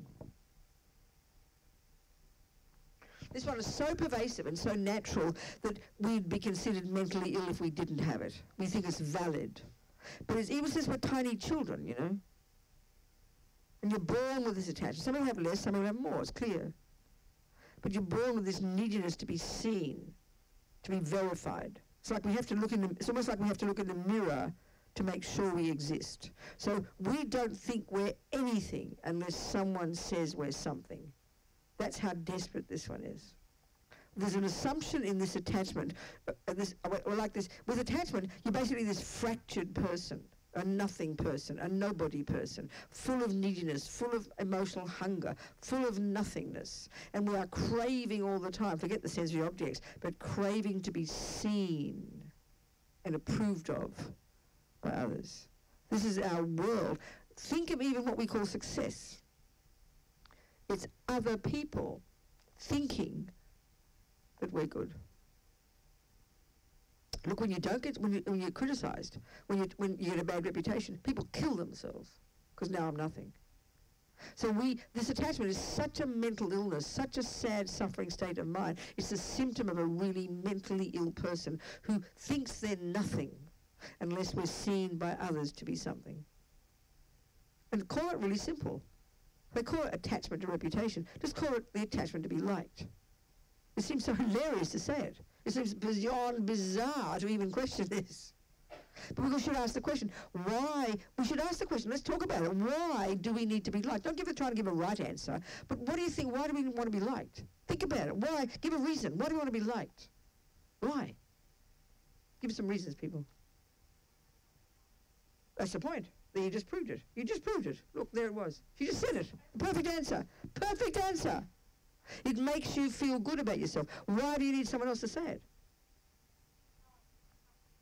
But I know, but that's the point. Why? That's the point. That's a question. To look at it. That's exactly the point. That's the assumption of this attachment. We're nothing unless someone says we're something. That's what loneliness is. Look at loneliness. We've got all these thoughts. We have a life, right? Life, you do things, you go to work, you do this, you do that, you have a cup of tea, you go to bed, you go to the toilet, you have thoughts. But you've got no one to share them with, isn't it? So that tells us we're nothing. That tells us we're nothing. So you've got to ask yourself the question, what is it about my thoughts that are nothing unless you hear them? And you can be just as pathetic as me. It's kind of very bizarre, you know? You think it's very, very weird. So two lonely people kind of prop each other up. Do you understand? It's kind of schizophrenic, really. Do you hear my point? This is how we all are. This is being a fractured, broken, nothing person. This is the function of ego grasping. So when you realize emptiness, you kind of begin to heal yourself. You become who you are. You're blissful, radiant, fearless. There is no attachment as you progress. There's no attachment. There's no craving. There's no anger. There's no depression. There's no need to be verified. You're just pure, clear, compassionate, empathetic, and valid, and thoroughly blissful and content in yourself. I mean, I can't wait. I'm dying for that. Are we communicating, people? So when we're living with people and working with people, this is how we spend all our lives, adjusting ourselves to suit the other person, adjusting ourselves to be seen in a good light. And that's why we try to hide our bad qualities. We only want to be seen to do good. We don't like to fart in public and shout too loud in public and do peculiar things in public. And even if you're shy, it's the same as ego, no difference. You're self-conscious that other people are looking at you. We're very demented, you know. This is attachment. This is attachment. Ordinary attachment, the deepest level of it. So to have the so in other words, you become authentic. That's when you have courage if you have to stand up for something that's right, even if the whole world goes against you, you will do it. Because you're not going to be reliant upon people approving of you. This is huge. Like even though you're a mother, let's say, and you leave the children for the sake of the children. That's a brave attitude, that you're prepared to risk everybody turning against, because mothers who leave their babies like monsters, you know. You have enough courage to know what is the right thing to do, no matter what people think. That's not just being stubborn, I don't care what people think, that's just arrogance. That's not what I'm saying. It's the courage to have a pure, in other words, have a pure motivation, to do things for the purest, for the right motivation, because it's the right thing to do, whether or not people approve of you. That is enormously courageous, and that's giving up attachment to how people see you. Letting people dislike you. It's okay. But it's terrifying. I mean, it is terrifying, the thought of it. Even a stranger not liking us. The person in the car, on the freeway, who toots their horn behind you. We have a panic attack. There's no logical reason at all. If you're in the right lane, you're doing the right thing, just because he's impatient, that's his problem. But we think it's a stranger disapproving of us, so we freak out. But you're in a cafe. Shh, people are looking, you know, go be quiet. Every second. Which is, the good side is considering other people's feelings. That's a virtue. Nothing wrong with that. Nothing wrong with that. We're talking about the neurotic side of us. The neediness, the fear, all the time, the fear of not being seen in the right way. All the time, all the time. Adjusting our voices, and we're talking to people in our head all the time. So, you know, you've got a person at home, let's say your hubby, and you see some weird thing happen on the road on the way. Already in your head you're talking to them, telling them the story. You can't wait to tell them the story. It's not enough that you have the experience, you've got to tell somebody else. And then you're lonely if you've got no one to talk to, because you've got to share your experiences with people. It's very weird. But it's called normal, isn't it? So we have to verify ourselves, in other words. If you do a good job, you're the one who has to verify. That's why it is really true when we worry about what people think about us. It's not really what people think about us, what we think about us. It's not a cliche to say that, it's a truth. We're to verify ourselves, you know.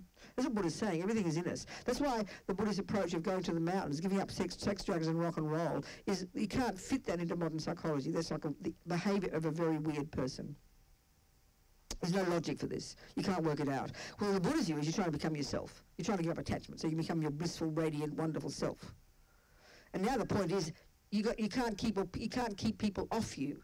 But my friend Kate, who had Harry and Mary, his partner, they've been around for years, students of Lama Zopa Yeshe for 35, 40 years.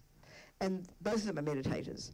And then Kate said she had them come and stay at her house a few days in California, where she had a group, Laguna Beach. She said it was like Christmas every day. Just so joyful being around Harry. Harry's like, he's apparently lost a bit of weight lately. He's lost weight. He used to be like jolly Santa Claus, fat and jolly with a big beard, you know. This friendly fellow.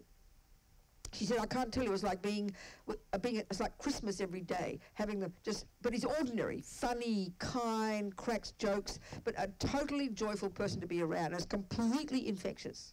But that's a person who doesn't have any attachment, in other words, who has no ego. And people can't get enough of Harry. He's not caring about anybody likes him. But when you've got no attachment to being liked, everyone adores you. But look at people who are needy. We all know this. We recognize people who are so craving to be seen and treated nicely by others. We can't stand the sight of them. They're like little vampires, you know, sucking out blood. I mean, I'm being mean. We all recognize it. We're all like that, to some degree or other, you know. So to have a relationship where you are supported and nurtured, that's valid. To be a mother who adores your child and approves of them, but that would have to come from wisdom, not just feeding their bottomless pit of neediness to be seen as a little good girl, but also giving them barriers and wisdom and kindness and discipline. That's a fantastic mother. So it's marvelous to praise somebody. But when you've got bottomless pit of attachment, it's never enough. 47 times a day, Jonathan can tell me, oh, my boyfriend's gone. Where's he gone? He's left. He left me, okay. So Jonathan telling me I love me 40 times a day, if this attachment is never satisfied, I won't believe it. Or I want him to keep saying it. You can't use it as nourishment for your own heart. That's how you use love and kindness from other people, not just to feed your attachment, but to grow your good heart. You know, that's fantastic. If people praise you, use it. Be so delighted. Not like little vampire wanting more again, you know. So it's really, and so this is why the key thing in Buddhist psychology is this distinction which we do not make in our culture in a very specific way. The absolute distinction between negative and positive states of mind. They've got their own really specific characteristics. And we have to learn to identify. This is the job from here to Buddhahood of a Buddhist. It's a fundamental job to be done. And it's just not how we don't, unless we study low rig, study these texts and make them experiential, it's just intellectual for us, you know.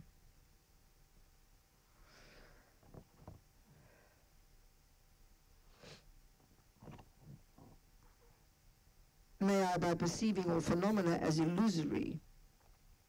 So what does that mean? Well, this is the flip side of emptiness, okay?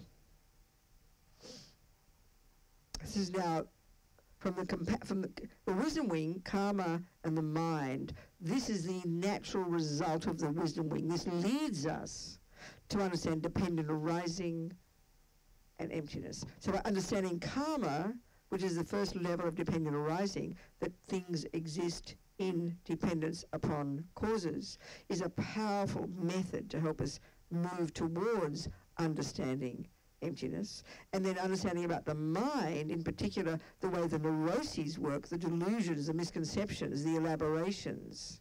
This helps us understand the root delusion, ego grasping, which is the main elaborator, that elaborates, that creates, that makes up this, it gives this status to this fantasy I, you know. So these prepare us to understand.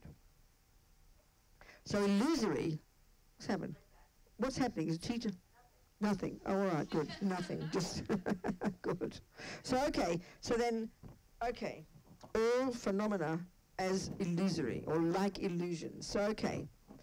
The best way, the Tsongkhapa's way of really framing reality, which is his Buddha's final teaching, this is where he diverged from the Indians, you know, in relation to the nature of self. And the best way to frame it, Tsongkhapa says, is within the framework of the two truths.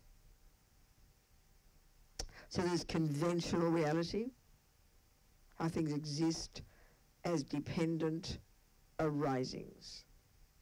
And there's three levels. The first is that things come into existence in dependence upon causes. Second, more subtly, that things exist in dependence upon their parts or their bits and pieces. And these are both arguments with prevailing views at the time. So here, when we talk about them, kind of like sort of conflating them a bit, and that's okay. The third, the subtlest, the actual meaning of dependent arising, which is expressed by the Prasangika view, the views that our Lamas teach, is that things exist in dependence upon conceptual thought.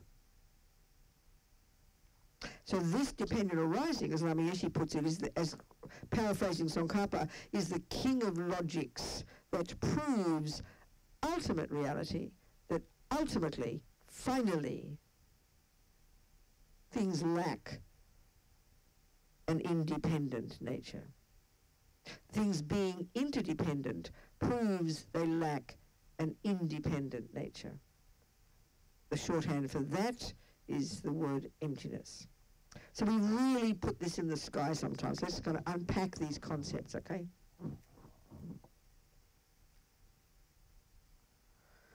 So as we hear the teachings, we have to realize emptiness, we hear. But because this concept of emptiness, we get so confused about what it means, we make up all these ridiculous stories about it, like it's an equivalent of the absolute or something, you know, so these weird ideas.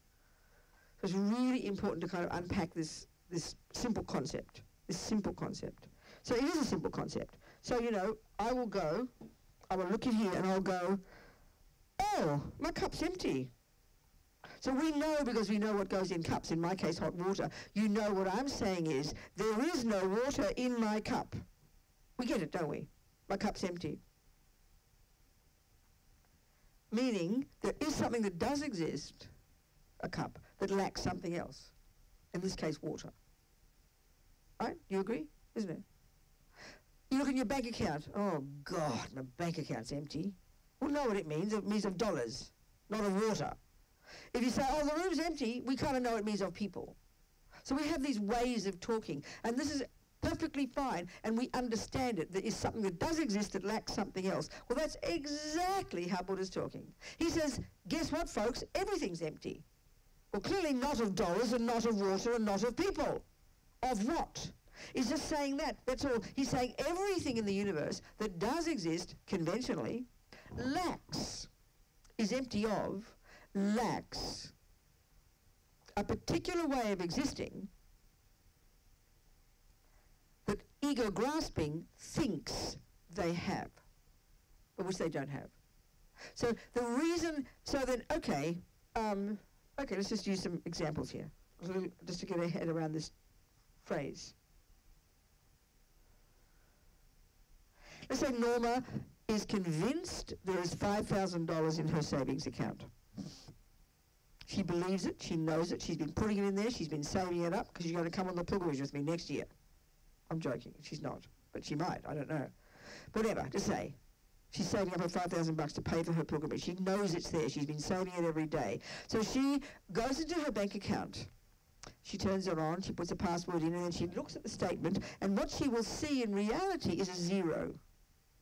Right? Possible, isn't it? I mean, it happened to me one time. Someone stole the money from the prison project. Some guy doing some gambling somewhere. I don't know how he got in. It only happened once.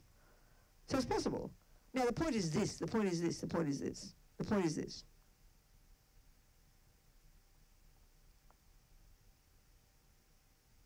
Zero is the truth. But because she expected $5,000, right? Isn't it? She expects $5,000. She believes in the presence of $5,000. Then when she looks at that zero, she won't say, oh, there's no dollars in my bank account's empty. She won't say that. She'll have a panic attack. Where's my precious $5,000 gone? She will say something like that. Won't she?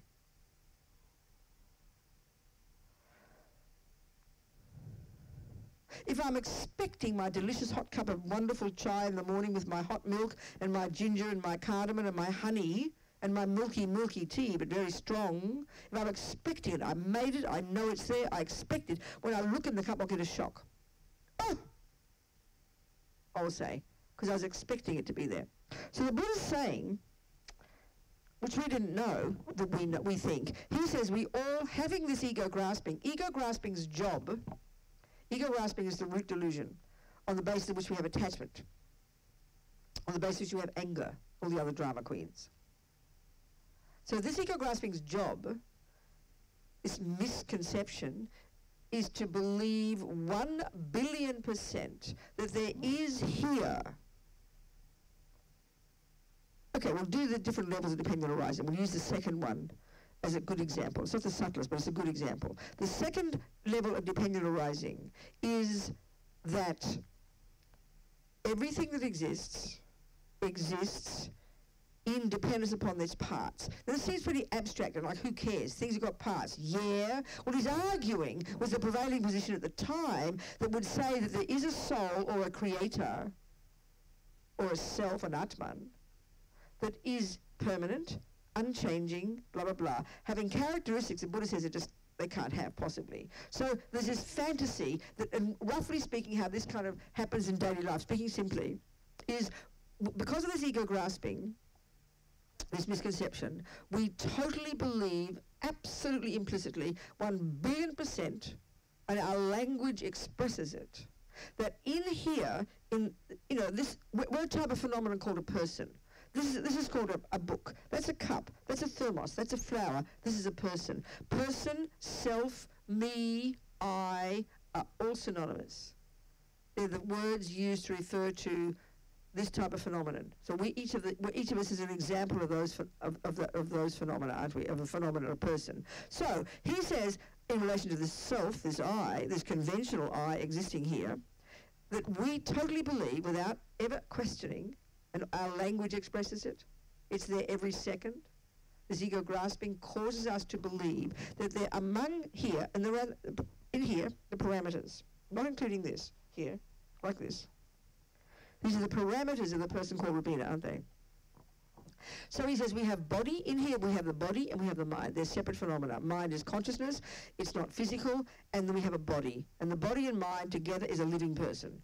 So we believe 1,000,000,000%, 1,000,000,000%, 1,000,000,000%, and this is a grosser level, that in among these parts, among all the body bits and among all the mind bits, there's a sort of another bit, another part, like a boss part. Walking, like my friend Pende says, walking hand in hand with all the other parts, a boss part called I. We believe, one way of this misconception is we believe utterly, and our language says it. We'll say, I have a hand. Don't we? We say that, don't we? There's two things, isn't it? Do you agree? So one of the whole arguments they use in the philosophy, they say you either have one thing or you have more than one thing. You can't have it both ways. So this sounds ridiculous, but it's really logical. So you listen to this little argument we'll do. Listen to this argument we'll do. To try and prove that it's very silly to think there's a separate piece called I running the show in there. It's like a joke, he says. First, there isn't one. Second, we don't need one anyway. And we'll do that in a minute. So I'll tell you, this is a conventional statement. So I have a table, a thermos, and a cup, okay? So if you hear me say those words come, sounds come out my mouth. You look in this direction, and then you will hope that the words I say will have a referent object. That would be called telling the truth, and it really helps if we speak the truth to each other, right? So because we've all understood the definition of I, of table, and of cup, and of thermos, then we will recognize pretty quickly that I just stated there are four phenomena here. An I, a table, a cup, and a thermos. We all agree, don't we? Four phenomena. And you will quickly do the deduction, and you will prove that I spoke the truth, because you will see that there are four, this is the point now, phenomena that are separate from each other. That function independently of each other. They don't depend upon each other to exist. This level of dependence arising here. So that means you can point out a thermos that it does not depend upon a cup for its existence. The thermos can break, the cup is fine, isn't it? For their function, they don't need each other. You agree with that, isn't it? A table to hold things doesn't need a cup or a thermos. It functions fine independently of the cup and the thermos to function to hold things. Robina, I, do not need a table, a cup or a thermos to function as Robina. This is the meaning here of a certain level of dependence, independence, interdependence. There's no dependent relationship between us. We're separate phenomena. That means there are four separate phenomena. Four separate phenomena that are independent of each other in terms of their function.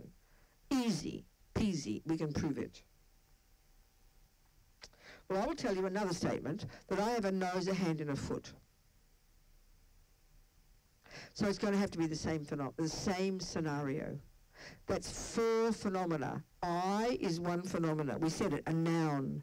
2 is nose. 3 is hand. 4 is foot. So we say that statement as a truth. So the Buddha says, fine.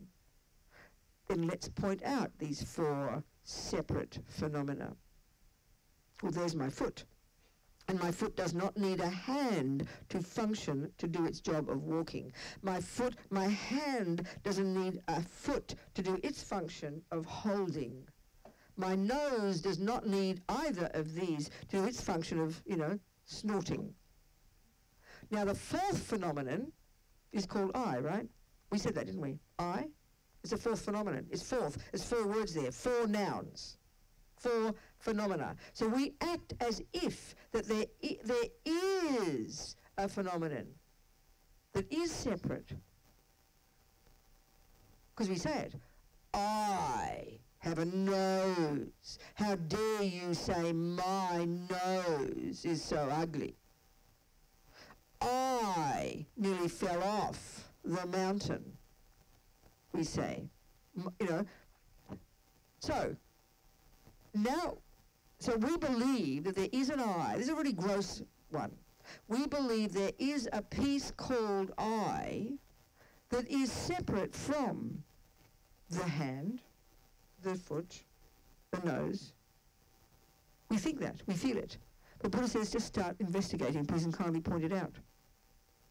This is most annoying, because we assume it is there. We feel it, it's here in there somewhere. It is the puppeteer that does run the show. It is the boss. We all believe it's the boss that makes the decisions, that overruns, oversees everything, that owns everything, that gets hurt, is offended, is upset, gets angry, loves this, hates that, gets fat, gets thin, and wants to kill itself. We believe it, absolutely implicitly. This is the grossest mistake. And it's kind of conflating a bit all the different views. Buddha says, don't be stupid.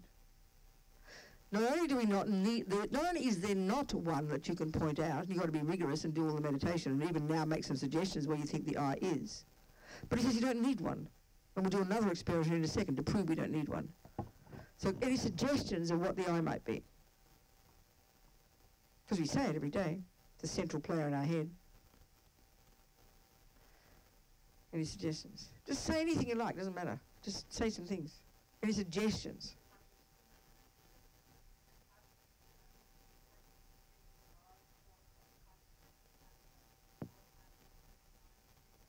Yeah, it is that. That's merely labelled. That's the third one. That's the right answer. But that, we're looking for an independent one. Because if, yeah, that's what all it is shorthand, yeah. It's simply the name. I is a name we give to these bits and pieces. But the assumption here of ego grasping, and if we have attachment and anger and depression and jealousy and pride, then that does assume we do believe there is an independent I there, even though we can say the right answer. If we realise that, we'd be blissful and wouldn't have fear and suffering. So if we do have fear and suffering, it does tell us that we do believe there's an independent I there. That is the right answer. It is merely a shorthand. It is simply the name. Are we communicating? Okay. So you said, who said what? Who said consciousness? Good, okay, let's analyse. So we're going to have either one phenomenon or more. You can't have one or the other. So we say I. Okay, so we began by establishing that the two parts of a person are the mind and the body. You agree? Consciousness is mind, yeah? So that's a part of the I, isn't it? It's a part of the I. Well, if the I is the mind, they'd be the same thing. They would be identical. You couldn't separate them. So why would you say I have a mind? They're the same. There's no reason. It's just redundant. Because we don't believe. We might think it's the I, but if you analyse it, it's going to be one or the other. We're saying it as two things. We say, I have a mind. Don't we? We say that, don't we? Well, that means it's a separate thing. Are you hearing me? Okay. We say, listen to this one. My cup has a base. Relatively, it's a valid statement. Without analysis, that's a valid statement. Like saying, I have a hand is a valid statement. But what we don't realise is we overstate the status of the I that owns the hand. We actually give it this independent status that it doesn't have. So relatively speaking, there is an I that has a hand, but they're interdependently involved and you can't separate them. It's a way of saying it comfortably, you know. So my cup has a base. It's true. Now take the base away. Where's your cup without a base? It's not possible. So in other words, here's your hand. So the I have a hand, and I have a knee, and I have a foot. So we say it. So as Lama Zopa says, as Lama Yeshe says in Mahamudra book, even if you imagine taking away all these pieces and pieces, people cutting it up into all these pieces, you still feel as if there's an I left that is the owner of all the pieces. That's how deep the instinct is. But you won't find, Buddha says, if you do this analysis very deep in your mind, and you literally do this deconstruction process, putting all the pieces of I out there, all the pieces of the mind, the anger, the love, the kindness, all the pieces of the body, eventually you have thousands of piles, a rigorous focused meditation. The belief we have is, we'll end up with this sort of little kind of self-existent little kind of naked little I that's now been found out as the puppeteer that runs everything. Buddha says you won't find that extra piece. This is a simple example. This is not even the grossest, but it's the way we feel, and we give this massive status to this I, don't we? That's why I say, okay, when we understand the two truths then, the way Lama puts it is this. When we hear that from the side of the conventional I, the bits and pieces here,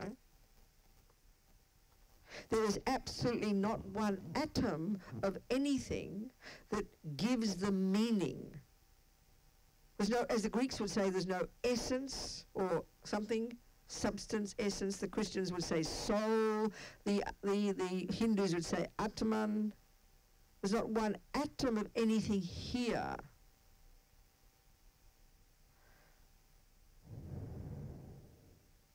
That you'll find that gives the meaning of Robina, that gives it Robina-ness, you know. But, so when we hear that, he says, we then, our big first mistake, Buddha says the two truths depend on arising and emptiness. But when we hear this, we hear nihilism. We hear, oh, well, there's no I. And we throw the baby out with the bathwater. That's extreme. We live in these two extreme views now. As soon as we hear there's not one atom of anything from the side of the I that makes it an I, we hear there's no I. We throw the baby out with the bathwater. It's too extreme. That's nightmare. The abyss of the great mistake, Tsongkhapa says. Then as soon as we hear there is a dependent arising I, we go, oh, thank God there's something. Grasp. What a relief. That we've overstated. Here we understate, here we overstate.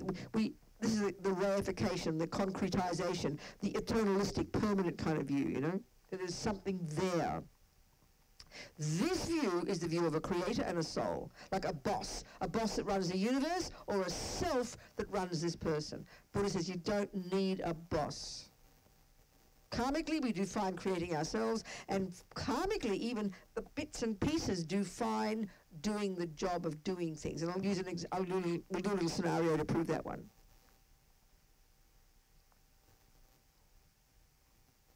Well, this is not the subtlest view. The merely labelled is the subtlest one. This is the hardest one.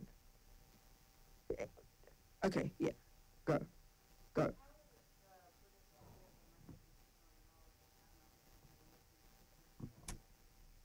Different from what? Oh, but that's your consciousness. It's not the soul, it's a consciousness. It's called mind. There's one part of you, who you are. Yeah, what? You could argue that, but the point about the Buddha's view about the essence or the soul and the mind is the view of a soul or a self or an essence is that it's uncaused, permanent, unchanging and separate from the body and the mind. Buddha is simply saying that is an unnecessary added bell and whistle that doesn't exist. He does say there is a part called the mind, which is impermanent, changing from moment to moment, and the fruit of causes and conditions. And there is a body that is also the same process, and they are the components of the person we call I.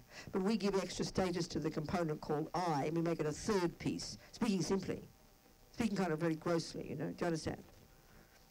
I mean, in the world we say body, mind and spirit, we say.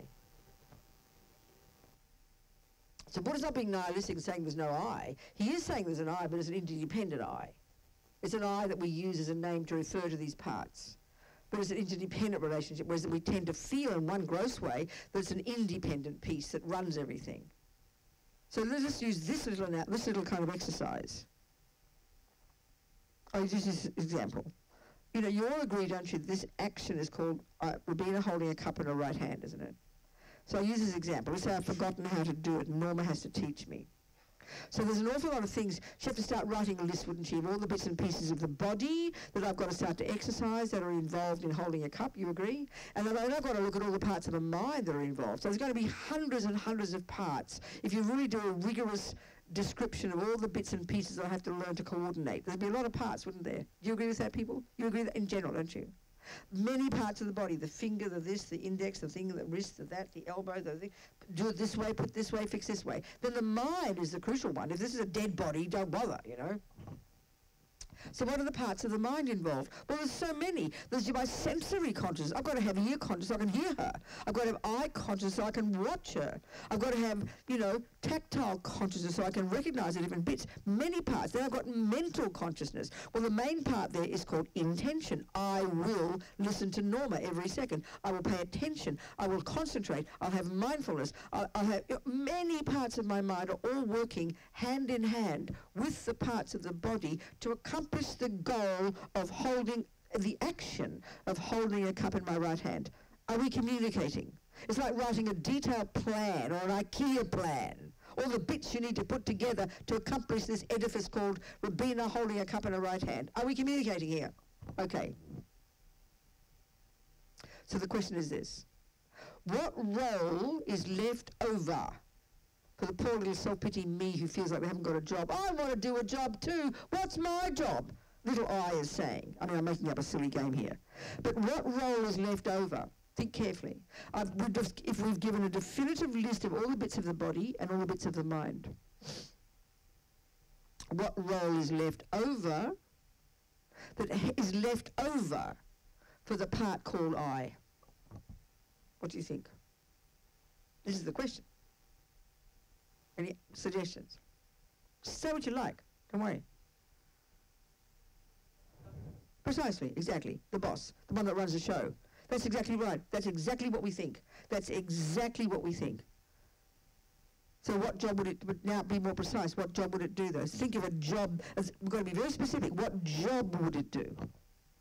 What job would it do? Not just have a vague notion. What job would the I do that intention, attention, concentration, mindfulness, tactile concentration, tactile, ear, eye, tongue, memory, all the other bits aren't doing? What job is left precisely?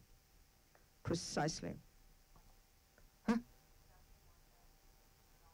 Yeah, but that's intention is the one that decides. That's the boss. You want a boss is called intention. It's the mind. Intention, I will listen, I will watch, I will do. Every second intention is there. Every second intention is there. Every second attention is there. They're doing the job of every single second. Every second they're running everything. They don't need a boss on top. This is the point about a creator. I remember one time in Kathmandu, time to go home, I think. One time in Kathmandu, this lovely group of Lutherans came and wanted to know about Buddhism, so we talked about karma and things. It was a very excellent point the guy made. He was really brilliant, actually. He said, how come, when I talked about karma, how we all run our own show, we create our own happiness, create our own suffering. He said, how come there's not anarchy among Buddhists? That's a really good point. He assumed we all need a boss. We need a God to judge and reward. Well, in our world, we need that. We need mummy to run the household. We need the police, the judge, everybody up. There's always somebody up there who is running things, who holds the power to punish and reward. That's how we think. If you have the view of karma, you don't need a boss. It's the same here. We assume there's a self that runs everything. We just assume it. It's like the puppeteer. It's just a fantasy. We've made it up. Intention, attention, mindfulness, concentration, alertness, feeling, contact, tactile, eye, ear, nose, all the bits do beautifully together. So sentient beings do fine creating their own happiness and suffering. They don't need a boss. You don't need to be punished or rewarded. There's no punisher or rewarder. So you don't need a person to run the show. The bits all do beautifully on their own. If you want a boss, it's called intention, attention. These are all the bosses. The virtues run the show. When you're a bodhisattva, bodhicitta runs the show. I is just a convenient label we use for all the bits and pieces together. That's all. Huh?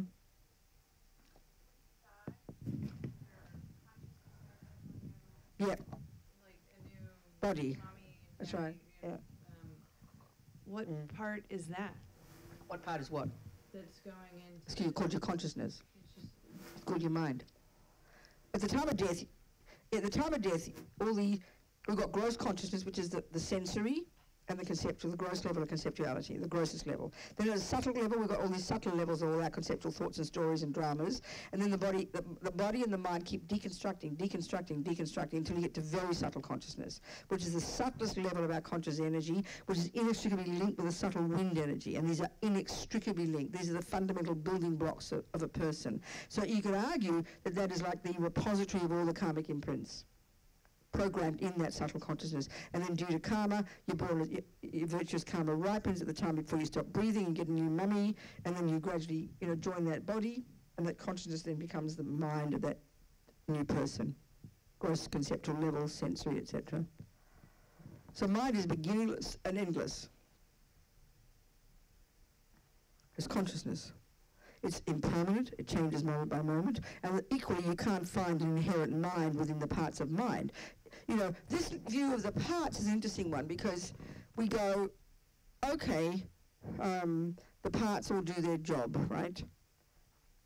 So when we say there's no I among the parts, we're affirming the parts, aren't we? So we go, oh, well, at least I've got parts. Cool, something's there. No. Parts is merely a name referring to their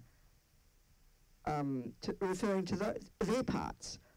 So I've got a nose. No, nose is merely a label referring to its parts. Oh, I've got a nasal. What do you call it? A nostril?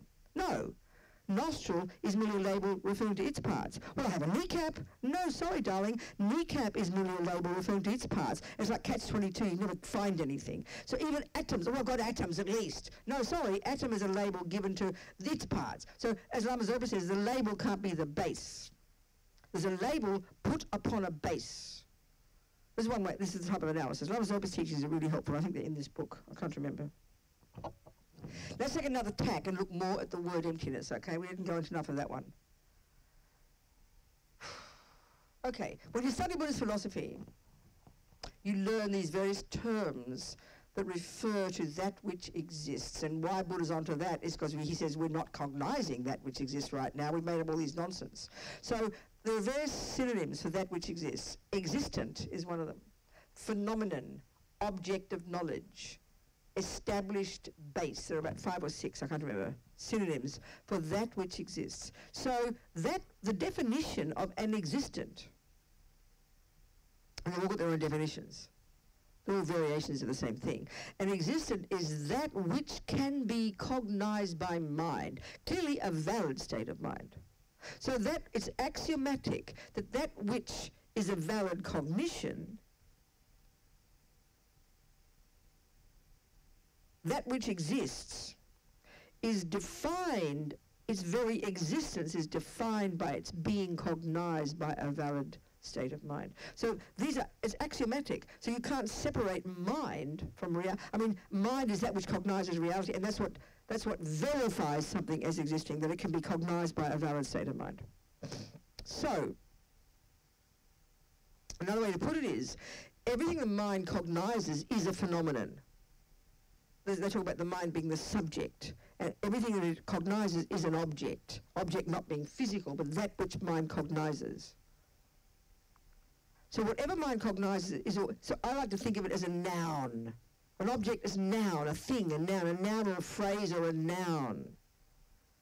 So okay, do we agree that purple is the colour on this thermos here, isn't it? So purple is a phenomenon that my eye consciousness can cognize, isn't it? It's the object of my eye consciousness. You agree, don't you? Purple. Okay. Let's say Norma's colourblind and she sees it as blue. Let's say. Well, we could bully her, couldn't we, into believing it's blue, and she'd keep pretending to think it's blue, but she always keeps cognizing purple, but she keeps cognizing it as wrongly. She keeps cognizing it as blue. So the best thing to do is try and fix her eyes, isn't it? Fix her eyes. That's the problem. Her eye consciousness is the problem. So we fix her eyes. So now I'm going to put the purple thermos in front of her again. Now we would think naturally now she'll go, oh, there you go, look, it's purple. But she won't. It's like that $5,000 in her bank. She won't see purple. She will go, oh my God, it's not blue, won't she? She'll go, oh my God, where's my $5,000? Because she had an expectation built up in her mind that this is blue. She's believed it's blue. She's always seen it blue. The truth is now revealed to her because her eyes are fixed. The first thing she will cognize, and this is the point now, is the absence of blue. What she just cognized in that bank is the absence of her precious $5,000. She doesn't see the truth, which is zero. She doesn't see the truth, which is purple. She sees the absence of what she thought was there. She sees the absence of the $5,000. That's the meaning of emptiness. Can you hear it? It's simply the absence of something. When I get a shock, oh look, oh my God, there's no, oh look, my God, my cup's empty. I expect my delicious tea. I just cognize a phenomenon called the absence of tea. She just cognized a phenomenon called the absence of blue. She just cognize the phenomenon called the absence of $5,000. Can you hear that? That's how they use the word emptiness. It's not like some cosmic nothingness. Okay, this is a good point. Nothingness would be $0. Oh, well, there's no dollars. Chuck all the dollars out and there's none left. That's nihilism. So listen to this. There are two phenomena. One, if she asks me to look in her bank, I will see a phenomenon called $0. Do you understand? Because I don't expect anything else. I just see the truth. There are no dollars. Now, Norma sees another phenomenon altogether. She sees the emptiness of $5,000. So can you hear there are two different phenomena? I observe one phenomenon called $0, and she observes another phenomenon called absence of $5,000. Can you hear that? So that's why emptiness has got nothing to do with nothingness. That's where you think, you chuck all the bits out, oh, there's no I. That's nihilism. It's the abyss of the great mistake. It's the absence of something we thought was there, and then in terms of money, there could be 5,000, there could be blue, there could be tea, but there could never be an independent I.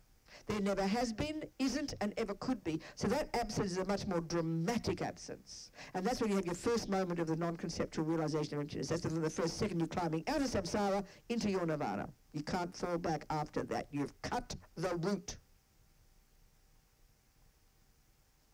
So emptiness is not just some abstract concept like nothingness. Okay, where does purple exist? It's a simple question. Where does it exist? No! Where does purple exist? Thank you, on the thermos. Purple is the color of this thermos. We're speaking ordinary language here. Would you agree that's called purple? And do you agree this is called a thermos, or whatever it's called? And that purple is a characteristic of this thermos. So then purple exists on this thermos. Would you agree? Would you agree? Would you agree? Good. Okay. Norma gets a shock when she looks in the bank and expects $5,000. So if there were $5,000 there, where would $5,000 exist? In the bank. So where does the absence of $5,000 exist? No! Where does the absence of $5,000 exist? In the bank! In the bank. So absence of $5,000, emptiness can never be there's nothingness. That's why in the Heart Sutra, Buddha says, it's just a list, not just, but it's a list of all the constituents of the universe, according to Buddha. And the first category are the five aggregates. And Buddha says, and the first is called form, which is sort of physical. And he says, form is emptiness, emptiness is form. Form is nothing other than emptiness, emptiness is nothing other than form. All that means is this.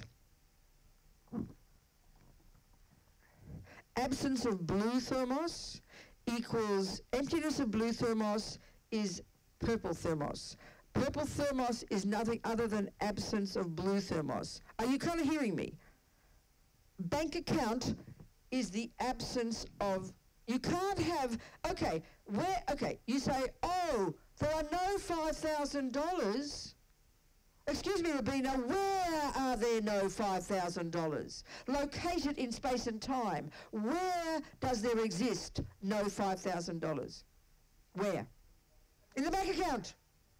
You can't just have no $5,000. It's a meaningless nonsense concept. It's got to be somewhere you will find there's no $5,000. And where the $5,000, the absence of $5,000 existing is in the bank account. So where does the absence of an inherent I exist? Where? No. Where does the emptiness of inherent Robina exist? Right here on Robina. That's why you can never have nihilism. That's what the Heart Sutra means. Where you have got body and mind of Robina, you have got the emptiness of inherent Robina. Wherever there's the emptiness of inherent Robina, there is the body and mind of Robina, the parts of Robina, the Robina in other words. So you can't have nihilism.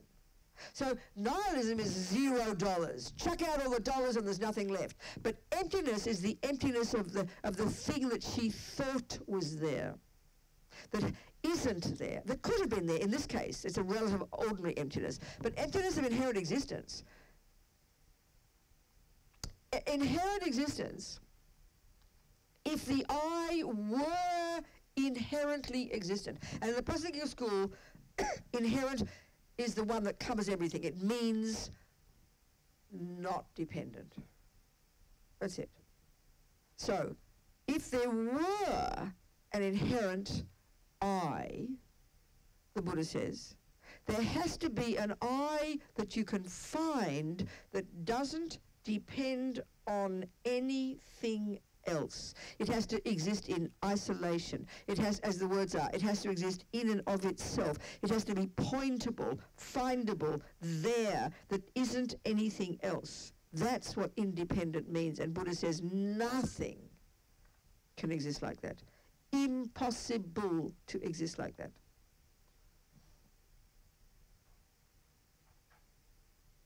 So that absence, this is why the two truths are so powerful, Tsongkhapa says. You can never fall into the abyss of the great mistake. When you understand dependent arising as being the way things exist conventionally, then this proves to you the way they exist ultimately, which is there's no independent existence. And every time you think of independent existence, emptiness of independent existence, it tells you there is interdependent existence. So they're the flip side of each other. And you can never lose the plot, never become nihilistic, or never become eternalistic, if you have an understanding of the two truths. That's what they say. Are we communicating here? So, as Lama Zopa says, as Tsongkhapa says, when you've realized the emptiness of the inherent I, it's as if there's no I. But there is an I. But what does exist is so subtle, it's as if there is no I. It is as if it is like an illusion. That's how they say. So Tsongkhapa says, when you're in the songs of experience, when you're in the yogis in meditation, absorbed in the direct realization of the absence of their inherent I, and then out of their meditation, they bop around the world of dependent arisings, things appear to exist independently. Until you're Buddha, things will appear to exist independently, as if they didn't depend upon the mind believing in them. Things don't exist like that, but nevertheless, they function exactly as established.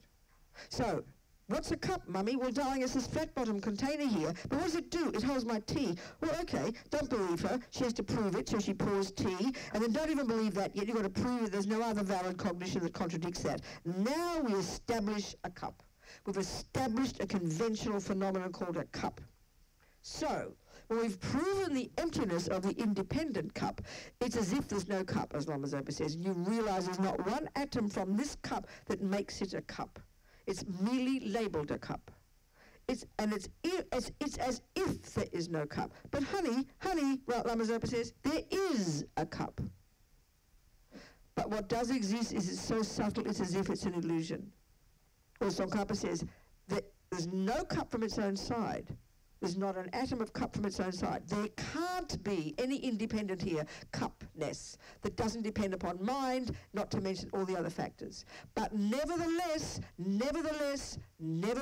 it still holds my boring old tea. These are the two things we've got to put together that sort of seem infuriatingly contradictory. That there isn't not an atom of cup, but nevertheless it still holds my tea. And that's why function, the two crucial things to understand here are the word dependent and the word function. Function is massively important. Because if your understanding of emptiness is nothing from the side of the cup, then it feels like you can make it anything you like. Oh, I can call it a peanut. Well, no, it doesn't function as a peanut. You've got to first establish its function, and that grounds it in dependence, you know. These are kind of the words we have to learn, you know. But it's sort of, they say that, time to go home. In a second. Any questions? We can talk more tomorrow, maybe. Any questions about this? Yeah, go. Go. The example I think we've all heard. An example we've all heard is that the god and the human and the preta. Yeah, see the same phenomenon. Yeah. Right, and they experience it completely different. The god as the nectar, the human as the water, and the preta as the pus and blood. Yeah. If there's no substratum of essence there, what does the Buddha see? But that's throwing the baby out with the bathwater. That's just, you say substratum of essence as if that is the only thing that can be, but we're talking about an inherent substratum of essence, not a conventional substratum. There is still something, they say, Nagarjuna says, there is still something that is a basis. There's always a base. There's always a base for a label. There's always a base. So your question implies there's either an independent base or there's no base. That's nihilism or eternalism. There is a base, but it's interdependent. There's always a base. Okay, so I understand. You've got to have a base. It functions for each of them. It doesn't matter. It's got to have don't forget the boring old spirit and everything. Just keep it simple. If John is my ex-husband, I see him as ugly, right? If he's your current husband, you think he's handsome. Well, it's the same thing as the spirit and the no, don't make it fancy. Just keep it simple. Keep it simple. He is my ex-husband. He's a monster to me, isn't he? But he's your beloved latest husband. You think he's divine. It's exactly the same as a spirit seeing nectar and a preta seeing blood. It's exactly the same concept. It's the mind, but there's a base there. It's the same thing, darling. That's a fancy example. It's a simple example. It's the same example. The same example. No, it's a good one. It's a good one. Yes, and we're doing this every day. Beauty is in the eye of the beholder, our mummy told us. There's always a base. There's always a base. There's a base and a label. Always a base.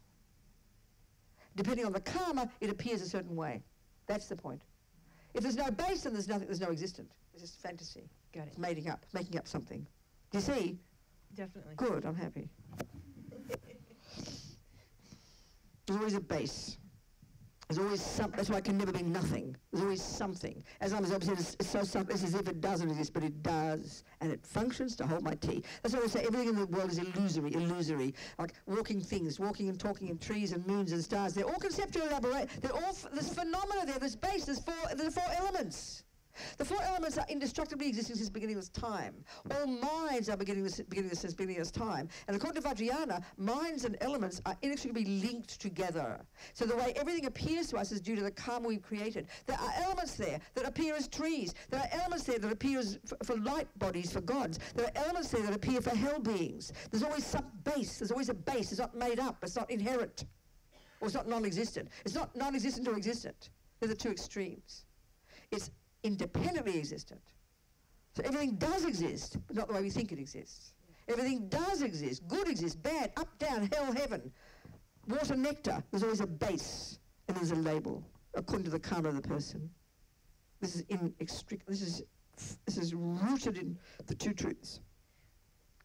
Well, then how does the Prasangika say that there isn't an iota of essence from the side of the eye? Independent essence. Independent essence. Independent essence. Not essence is a confusing word, but independent is the word. Independent, inherent, in and of itself, that doesn't depend on anything else. So as Holiness said, things aren't empty because you can't find them. You can't find them, but that's not the real premise. He says it's because they are dependent arisings, and that's the base one. So there's always the two truths. Things aren't empty not because you can't find them, and you can't anyway. That's not the real premise. It's because they're dependent arisings. And subtle dependent arising, merely labeled, is the subtle one. They say when you've realized emptiness, you then realize subtle dependent arising. So and it's the same. Here, hey, look. She realizes first the absence of blue, but then when she calms down, what does she realize now? The truth, purple. So that's dependent arising. That's the analogy. So when you realize the emptiness of the inherent cup, that's emptiness. Then you realize dependent arising, merely labeled cup, function. So you've got to have the two truths. But in the end, the Buddha finally is, because in the middle way is between the two truths. The middle way, right now we have the two extremes and we're way off from the two truths. That's why Tsongkhapa says, according to Nagarjuna, every time you think emptiness, instead of sailing off into the abyss of the big mistake, you go, ha-ha, Robina, there being no inherent cup, and you go towards the middle way and you go, means there's a dependent arising cup. And every time you think there's a dependent arising cup, refraining from grasping at a cup, thank God there's something, you go, ha-ha, Rabina, that means there is no inherent cup. So we get used to thinking emptiness infers dependent arising, and dependent arising infers emptiness. So these two extremes get closer and closer until eventually when we're a Buddha, we see the two simultaneously, and that's the final realization, that's the real middle way. The middle way is when interdependence and emptiness are cognized as the same. Only the Buddha can do that. That's the final mistake, final dualism gone. Something like that. Thank you. But the key one is to understand that the phenomenon called the absence of something. You know, that's why the best they can tell us is the absence of obstructive contact. Obstructive contact. I think this is the dumbest example. Excuse me, being rude to the Buddhists. This is the emptiness of something, absence of anything. It would be really helpful to understand the absence of something. The absence of something. We're living in the absences of things. Like, if John leaves me for you, I go home every day, all I see is the absence of John, isn't it? Which is a fantasy I've made up. If Norma comes to visit me and has never heard of John, she won't see the absence of John in my house. If she doesn't expect tea in this cup, she won't see the absence of tea in this cup. If she doesn't expect $5,000 in her bank, she won't see the absence of $5,000. If you don't realize, if you don't think that you're independent, you won't see the absence of independent, because you already know the truth. Are we communicating? I'm going to go home. Okay, yes. Just a quick question back to the organs donation. So what is your view on that? Well, based on what I said before, you need to come to your own conclusion. What did you hear from the story? I just presented the Buddhist approach and an explanation of what could be happening if that woman's heart did beat from 100 to 200. So what would you establish from this? What would you think? I'm not trying to give you any views. There's lots of ways of looking at it. I'll just ask you your opinion. What would you think based on this? Two views, right? Out of fear, I'll say, no, I'm not stable enough to do that. The second view will be, you know, if I truly want to help somebody, exactly, then it shouldn't matter at the point of death, I should be fine. So I keep having these two views going back and forth. No, I understand. I mean, Lama's, you know, different views. Lama Zopa, because it's Lama Zopa's book, I've got to put his view in it, but I ask another Lama as well, he had a very different view. So let's just say you gave your organs you decided to leave your organs 25 years ago, and you die now and you're an old drunk, right? Well, maybe you've even forgotten that you said you'd give your organs, isn't it? So how can that help you when you die? If you're an old drunk and you die a dreadful death, this is my own view. Right. I'm not sure your idea 20 years ago to give you organs and you've completely forgotten about it, it's going to suddenly be a miraculous thing at the time of your death. If you're conscious of it, and then you don't, and you're not aware when they cut your body, then fine, maybe. But I'm thinking, if it is true that some people, like in a coma, can be conscious of what's happening, like in a dream you can be conscious of what's happening, like in your operation when you can be conscious of what's happening, which is your subtle mind, equally I would suggest it's possible, like that woman, that her subtle mind was conscious of that she was like, her mind like being out of a body experience, and that you see them with a circular saw. I think that will generate quite a lot of fear. I'm not trying to make you fearful. I'm just trying to use a lot. This is an atheist book. Right. And I'm just giving the Buddhist explanation.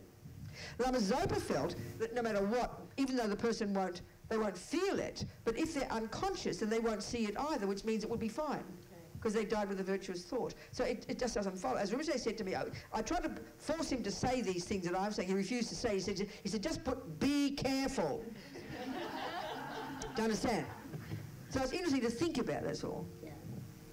Okay. And okay, all I know is, my point, my own personal opinion, there's so many ways we can help people. Yes, it's cutting-edge science these days, it's true, and that gets people very excited, and it sounds very noble to give a person a new face, a new heart, and if you've had one of those, it's fantastic. But it's like, you can market anything as anything. And he was quite cynical about the industry. He was really cynical. It was very interesting as a medical journalist. the marketing, the manipulation, the politics, the elitism. This interesting experience. It's an interesting book to read. You know, he's an atheist. He's got no vested interests. So it's interesting. And I think there's many ways of helping people. Do you understand? Yeah. Many ways of helping people. And it's like we don't want to know about death, you know? It's okay. I'd rather give my fat old ugly body to young doctors to use to cut up on to learn about, not archaeology, what are it called? Archaeology indeed. To learn about biology, archaeology. It would be archaeology, definitely. Do you understand? So it's our call, you know, relax about it, think about it. But like all these things, when you've got a new view, I mean, he didn't talk about the Buddhist view, of course, he doesn't know. But it's interesting to bring it in, to think about it. That's all. So we've got to be wise, make our own decisions, you know. Thank you. What else before we go home? Something? Oh, nothing? Okay, let's go home. So maybe we'll continue to talk tomorrow. We'll go more into these, and we finish these wretched 8 verses. We can talk more about it, another thing. We can talk more about, who knows what, emptiness. Maybe go more about compassion tomorrow. We'll see. See what happens. So thank you, everybody. Relax and hear all these days, as many seeds, with many moments as there have been, as many seeds we planted. So be very happy about that. A good day of gardening. So may we nourish these seeds, think about, with our effort this moment forward, our confidence, to develop our marvellous potential. For our sake and the sake of others, really. That'll do. I can't sing, my voice is gone. Okay? Those are my advertisements. Advertisements. Here's one advertisement. That's for the centre. This gala, $150, Friday, on Saturday the 14th. Whether you go or not, give you $150, I'd suggest. Number 2, this is my pilgrimage we do every year since 2001 that raises money for the prison project. It's an amazing experience. Before you die, you should come. The one I said that Norma's going to come on, I joked. This is in October this year is doing. And this third one, for God's sake, is the CD I made. There's a bit of story in there. You can read it. You can get it online cheaper, $8 digital. You can download devotioncd.com. And it raises money for my Body Cheetah Trust, and also 30% goes to the shop here. That's my ads, okay? Goodbye. See you later.